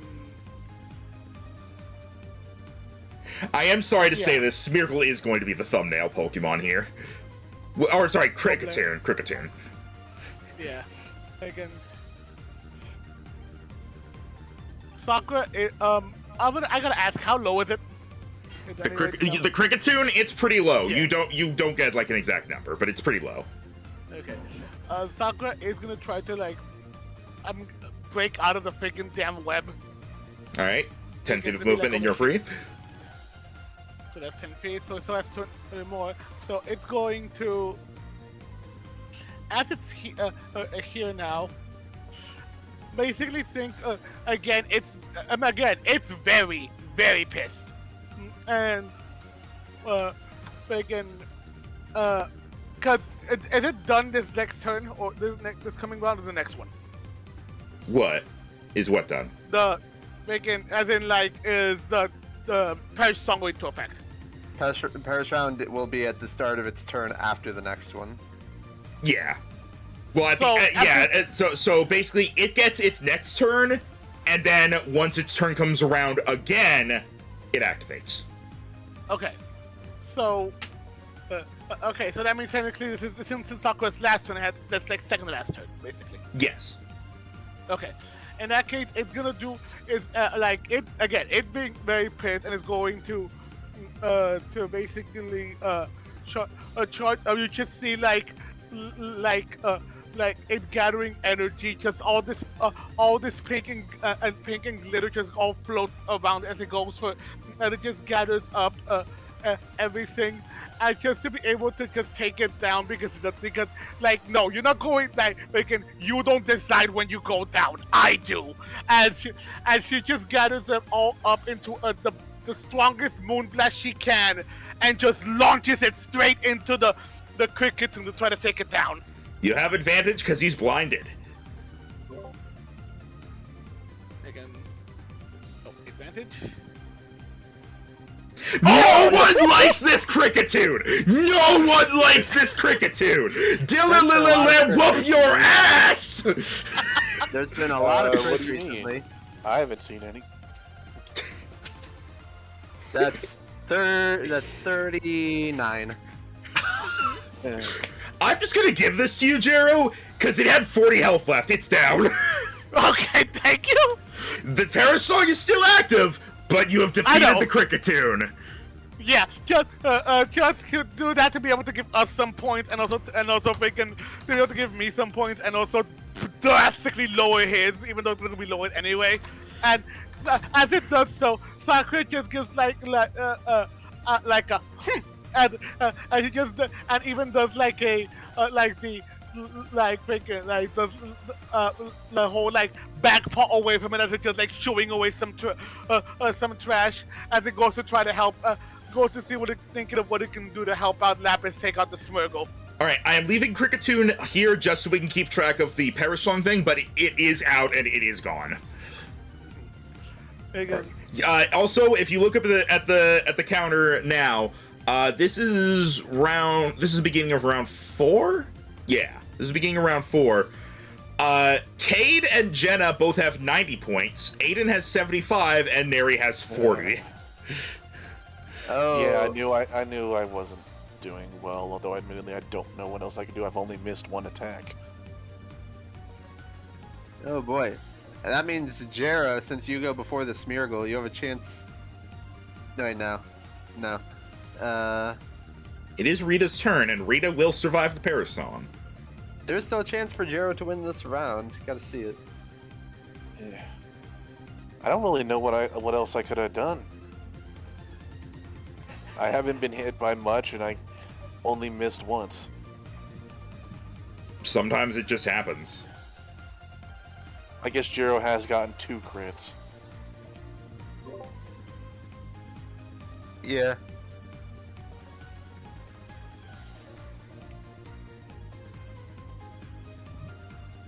Alright, Rita's gonna... Wait, is the fucking sandstorm still going on? No, it's gone. Okay.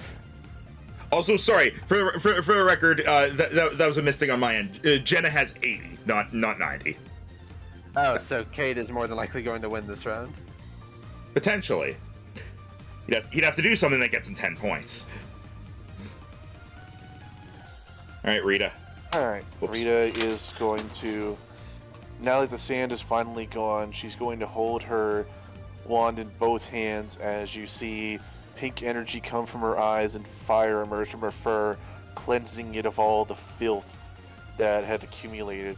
And as this whirling spiritual fire comes out, she is going to curl it around herself in an almost serpent-like pattern, before launching it forward at the Smear Girl if she is going to use Mystical Fire.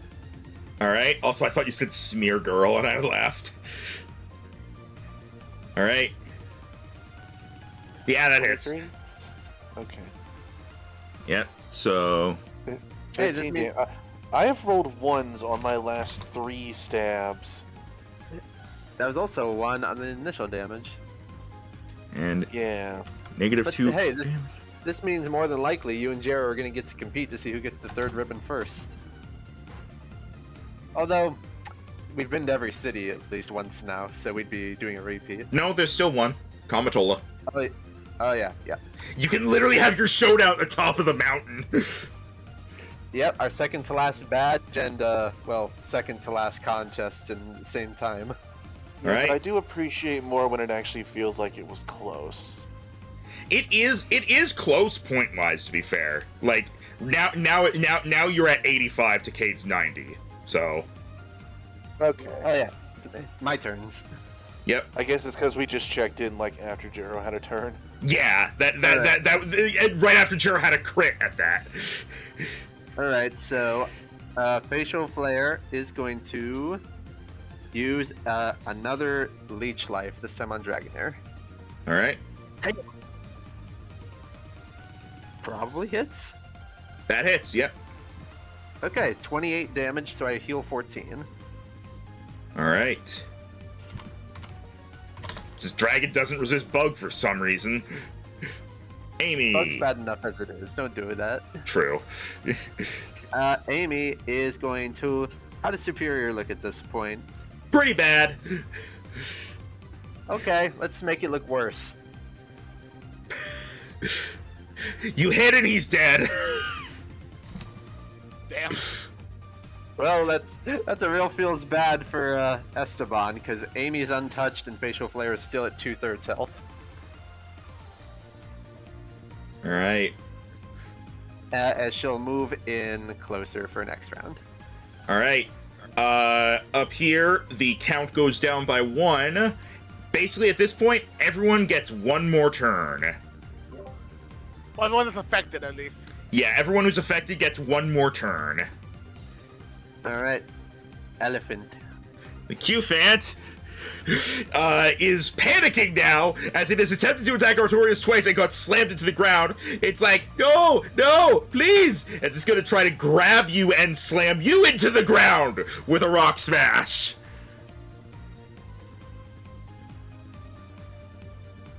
That would do it. If it tries to. If it hits it. Oh, I think. Wait, no. Hang on. Rhino, you said your thing's 25? That is his AC, yes. Barely missed again. It's 24. Ooh! That would have been real bad. I will not fall. He grabs you, lifts you up, and slams you onto the ground, and you are just unaffected. Your seat doesn't act as a spring. Boing. Well, It's like he slams me down, it's only like he moved me. well, Jero, let's see if you can get 10 points in 1 turn. All right. Lapis. Now- Lap, lap, lap, lap, Here's the lap. thing. Here's the thing. Yep. If it flies up to be able to set up a range attack, will it still be able to do a proc attack? Yes. Yes. I figured So- as much. You risk possibly losing points. No, you wouldn't lose points. They would gain points. Okay. In that case, If an attack hits or misses, it affects your points, and status conditions affect the points of whoever's affected by them. Okay. we're gonna go ahead and back up a bit. So if it has an attack, it can use it.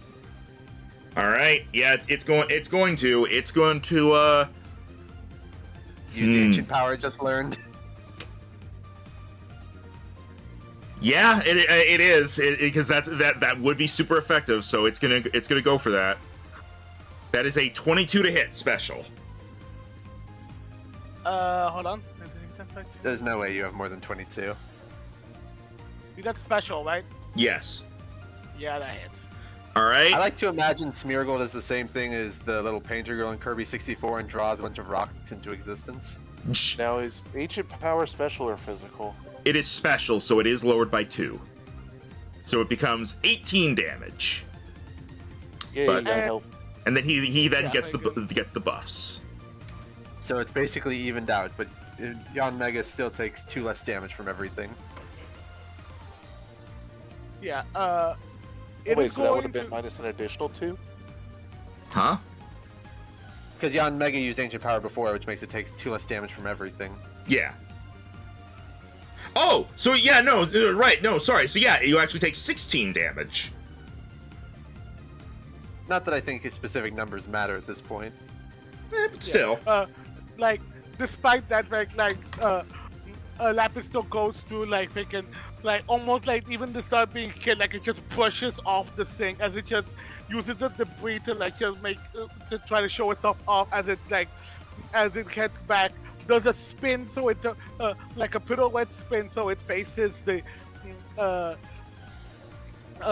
it faces the Smeargle, and as it's doing so, extends its wings as it just dashes them forward in a blaze of force. As it goes, as it doing so, launches a glittering gust, making that's almost like a slash of many blades right toward Smeargle as it goes to hit him with a silver wind. All right.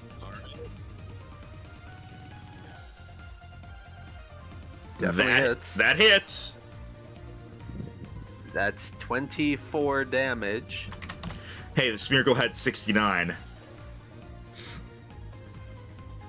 Again, again 24, and then also again with the +2. Yep. But Smeargle also used Ancient Power, so it evens out to a 0. Yeah, but it has it has that now, so again, it gets another boost. Yep. And the bell is rung. Cayde wins. As yeah, with the attack plus the boost, you reached 100 points. You have 100, Aidan has 85, Jenna has 75, and Neri has 45. Oh, hey, Ryan, you got I second. thought you said misses affected your points. It didn't miss. Oh, it's your own misses affect your points, not the enemy's misses. Okay. Yeah, if you miss, you lose points. Yeah, if you hit, you gain points. If you miss, you lose points. If you're affected by a status, you lose points. Yeah. Whose miss was it you were thinking of? Maybe I did miss something. No, that's. I was. No, it doesn't matter now. Okay. All right. Huh? Nice. You can let me know, Rhino. I'm not infallible. I might have screwed something up. Well, no. Literally, you said if it's the enemy's misses don't matter to your points, so it doesn't matter. Yeah. Okay. Yeah. The enemy's misses affect the enemy's points. All right. It comes to an end with Cayde being declared the winner. Hey, you both have 2 ribbons now. As everyone kind of recalls their Pokemon so that Parasong doesn't knock them out. Neri pretty much just recalls his Pokemon, shrugs, and just is instantly walking away. At least that means Esteban lost to the winner and the winner's best friend. Again, I think just leave it. There's like a section of the stadium that's just doing like a booing thing. There's no, you don't really hear that. There's cheering for the win, for you winning. Also, to be fair, Parasong didn't actually end up activating. So people like, it's still a dick move, absolutely. But people are more focused on like, yay, you won, than boo, you suck. Fair. But So- I do imagine that there is a few people that do like at least a stink guy. Oh yeah, there's definitely a stick guy, and that's partially why Neri's like just walking away. It's just like he has like the demeanor of just, all right, that didn't work. Okay. And he's Oh! what? Sorry, Vigan, I just saw the thing Dan posted. Vigan, a while back on Link's video. Sorry, I didn't know about that. Continue. Oh yeah, the D&D. Or D&D, the DLC. We're in the middle of D&D. Hold on. The DLC of D&D. All right. So yeah, that is, so congratulations all around as, Cayde, you receive the ribbon. And you are also going to receive, give me a second here, you also receive $2,000 and a TM for... Give me a second as I actually get to the damn list of TMs. Shit. If it's Spanish song, I swear to God. No. Good. As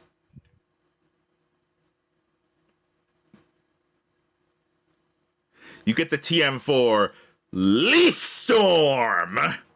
Ooh! The user whips up a storm of leaves around the target. The recoil from this move harshly lowers the user's special attack. It is 1 PP move, 5-foot radius, all creatures in range, 3d6 plus special attack, special grass damage. If a target takes damage from this attack, you take a -2 penalty to the damage you deal with special attacks. This penalty remains until the end of battle or the Pokemon is recalled. It is meant to just be a -2, even though it says harshly lowers. That was just me copying from Bulbapedia. But still, that's not bad. Especially considering the grass types we have across all of us. Paul used to have that move. I got rid of it. Well, now you can get it back whenever you want. Yeah. I can know that would definitely be a good move for Ivy. Yeah, it's Yeah, a special not a good grass. Not a good move for my grass type. Unfortunately, one of the final moves that Meowscarada gets is Frenzy Plant, which had a +4 to hit. +4? It Oh, right, becomes yeah, a because special you're a move. physical user, right? So Yeah, I immediately got rid of it. yeah. All the starters get access to those things. That's also why, like, Rhino, because I had forgotten to do it when he actually hit level 12. Got a Hydro Cannon, which I see he got rid of. Like, Yeah. also for the award ceremony, freaking Lapis would be happily perched on Cayde's head while after deserving that, also because also to make him feel about after making it somewhat of a good fight despite the perish song and everything. Freaking Sakura would be held in freaking Cayde's arms. All right. So considering we're low on time, we probably don't need to play out the rest of the Esteban fight. I mean, it's probably not gonna take too long. So, you win. Yeah. Dragonair had 14 health left, and was surrounded with a fairy type on the field. It was screwed. Yeah. Unfortunate. I think I was just way over leveled compared to him because both of these are level 12. He also just got really bad luck. His levels weren't that bad. Well, Yeah, actually, let me actually check. Do I get any money? Yeah, his Dragonair was level 9. His Superior was level 13. Okay. Max. Yeah, I heard his question. Yeah. For getting second place, you receive $1,000. Okay. And then Jenna gets some money for third place, and Neri left. After a remarkable performance, yeah. So, and also, Tim, go ahead and roll a d6.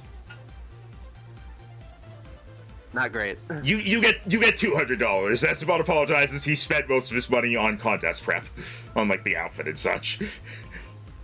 Travis will say it was still a good fight, and it was fun to kill some time because he was just going to spend the day training otherwise.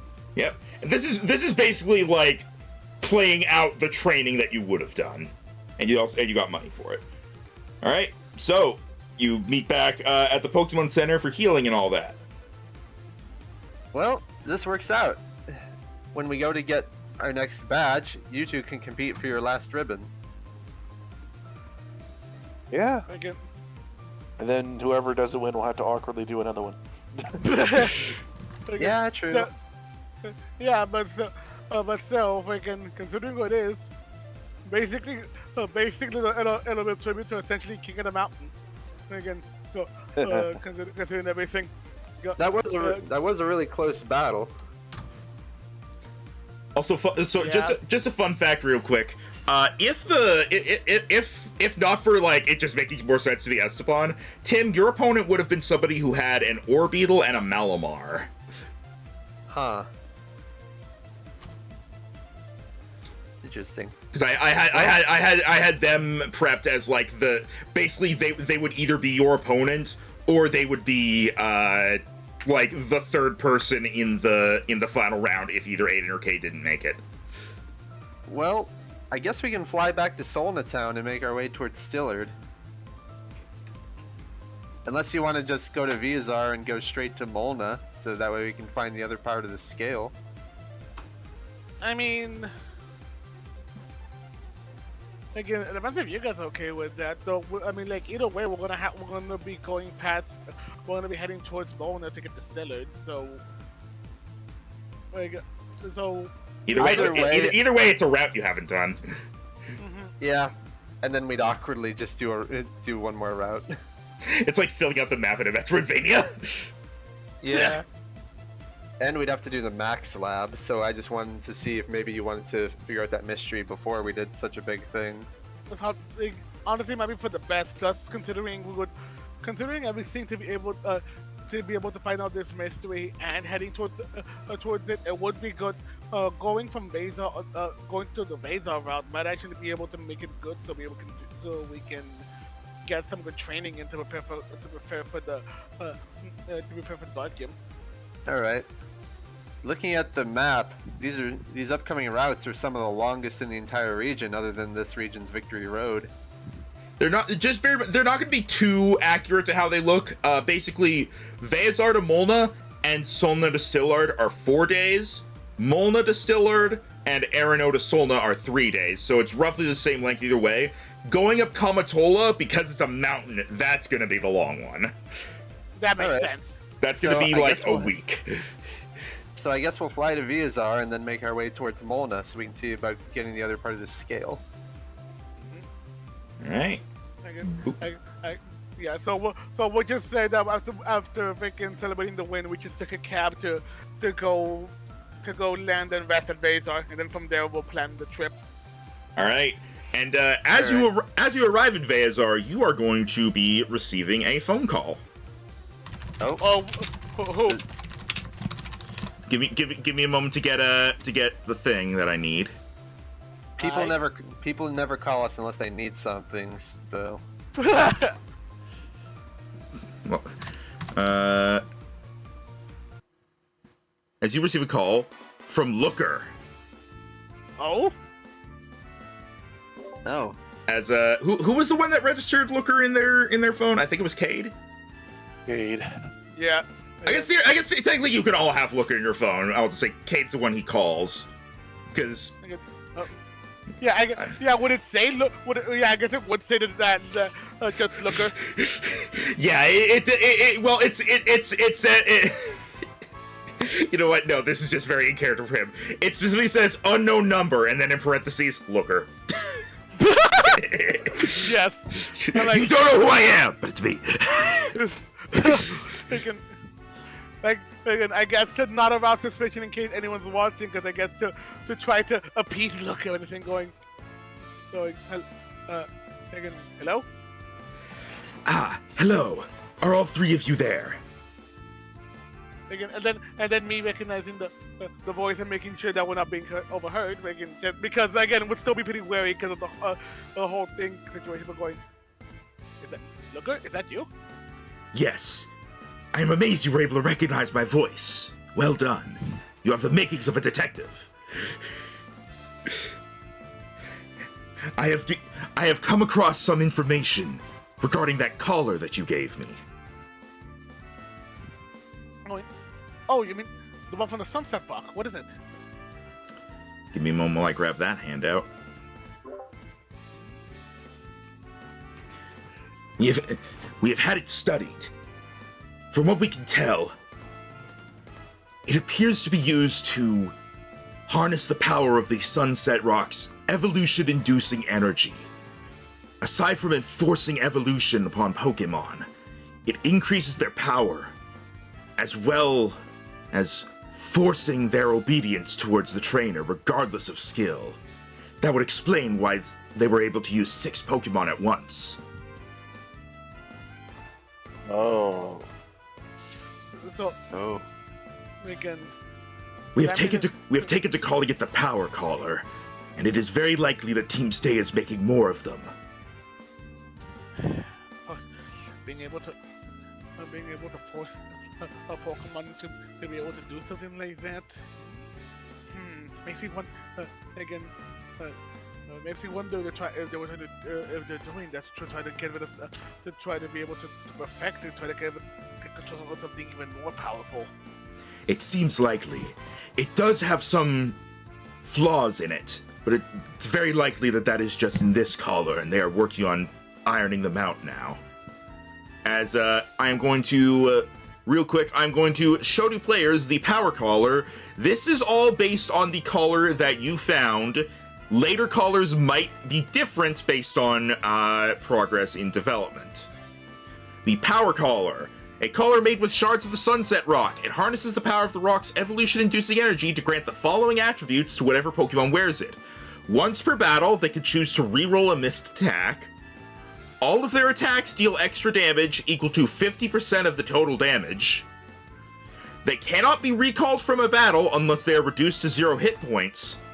And they have disadvantage on rolls to prevent, snap out of, and take normal turns during confusion. Now, what part of this gives them 2 health bars? Huh? What part of this gives them 2 health bars? It being a boss fight. Okay. And Travis is gonna say, wait a minute. There's 6 Reggies, aren't there? There are 5 plus the Regigigas. Uh-oh. Again. Look, so, I mean, the numbers on that weren't going to be an issue if they just had more than one person. Also bear in mind, like it's the labs that want the Reggies. yeah, it's a loud one, but it's not Team Stay. Okay. I like it's honestly hard for even me to keep track of. I'm just gonna tell you right now, there's been at least one plot point that became a thing because I got the 2 mixed up. Okay. Again, Yeah, Team Stay wants to get rid of the league and bring Resara back to how it was before. The labs want to get the Reggies and return the entire world to how it was before. And they are against each other. Good news, we now know a weakness of the collars. Yeah. That is Anything that can apply confusion is pretty good. Yeah, so the past still remains that there's still an issue. But are there any weaknesses that you were able to figure out in studying it so far? Not at the moment. We've been focusing on figuring out what the collar can do. This is all the information we have at the moment. And again, it could be out of date if they have been able to update the collars. To be able to do that something that we need a vast amount of research and to be able to do all this. They must have someplace set up where they're able to do this. Where? We will begin looking into that as soon as we can, continuing to find any other locations where Team Stay may be active. So far, they have not returned to their base in the forest. Well, we're in Resara right now, and things seem to be still normal, so they haven't tried that again. Well, again, we'll be heading to Molina and Stilla to head our way to Kamatola. So we find anything suspicious on the way there, we'll let you know.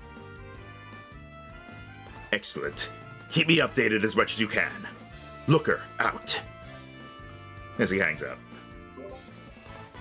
Not gonna lie, I was originally hoping that was Catesby so that we could hear that the ball was finished. No, that's gonna take a while. Yeah, well, yeah. As soon as he does, freaking Kate just puts his phone away, going. I'm sure want that to be completed too. It's still gonna take.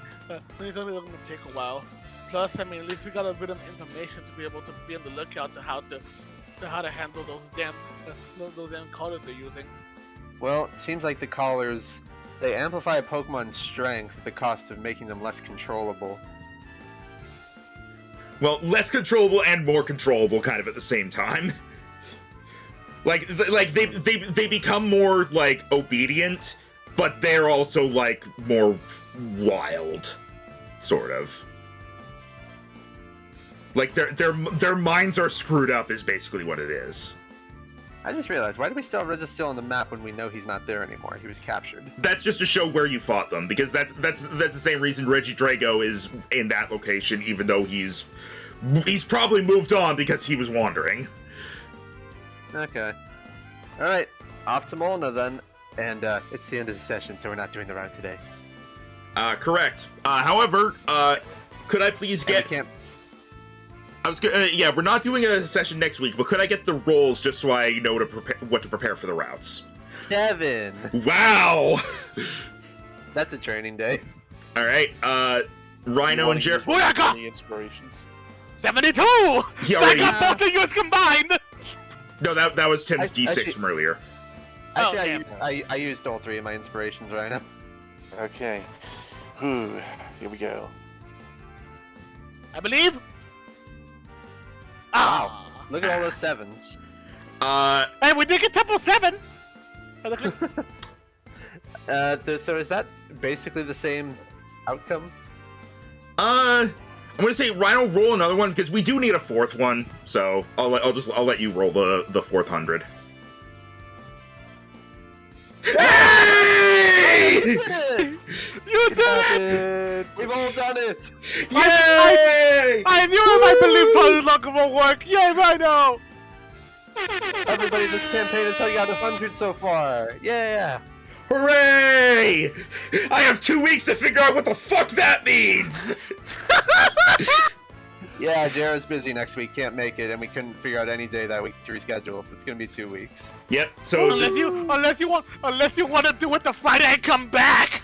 I don't think you would want to do it the Friday you come back. I am going to be exhausted tonight because I Yes, have to provide me Thursday morning, so... we'll wait the 2 weeks. This gives me time to make sure that it's something good. That is true. Especially since it's the same session we're getting to Molna, which is your last 100. Yeah, that's true. Yeah, your D100 quest has started, and that's partially why you're going to Molna. Whew. Yeah, you know what? Yeah, I have ideas. All right. Yeah, because back when we first started, a shiny or a really rare Pokemon showing up was a big deal, but it's becoming less so the further we get in. Mostly because of like the points thing, but I mean it still only happened 4 times, 5 if you count one owned by a trainer. Reese's Puffs. Yeah. Well, I'm so happy I have my game now. Anyway, yeah, because I don't remember what each 100 event was. We know this was my second 100 event was the whole scale thing. What was the first 100 event for me? Because I got 200s. Actually, Jero, you've rolled 3 100s this campaign. Yeah, that you rolled 2 very early. Yeah. Right, I did. One of them was for Regirock, and that honestly kicked off the whole Reggie subplot. True. I have no recollection what my 100 was. You and I rolled a 100 in the same day, Jero. Yeah, that was the freaking I'm done. Right. I'm done. Yeah. It was Tim's 100 that was the Regirock when that happened. Actually, that's what that one was. I would have to go back and like look again at what they are, but yeah, that's all right. Because in that case, you said he went to owe me a 100 event. No, I don't. The 100 events kidding, have happened. kidding. I just forget what they were. But yeah, I'm so kidding. with another contest under their belts, they're heading off to Molna Town, having no idea of what might await them. Even I don't know, and I'm the DM. See you next time. Bye.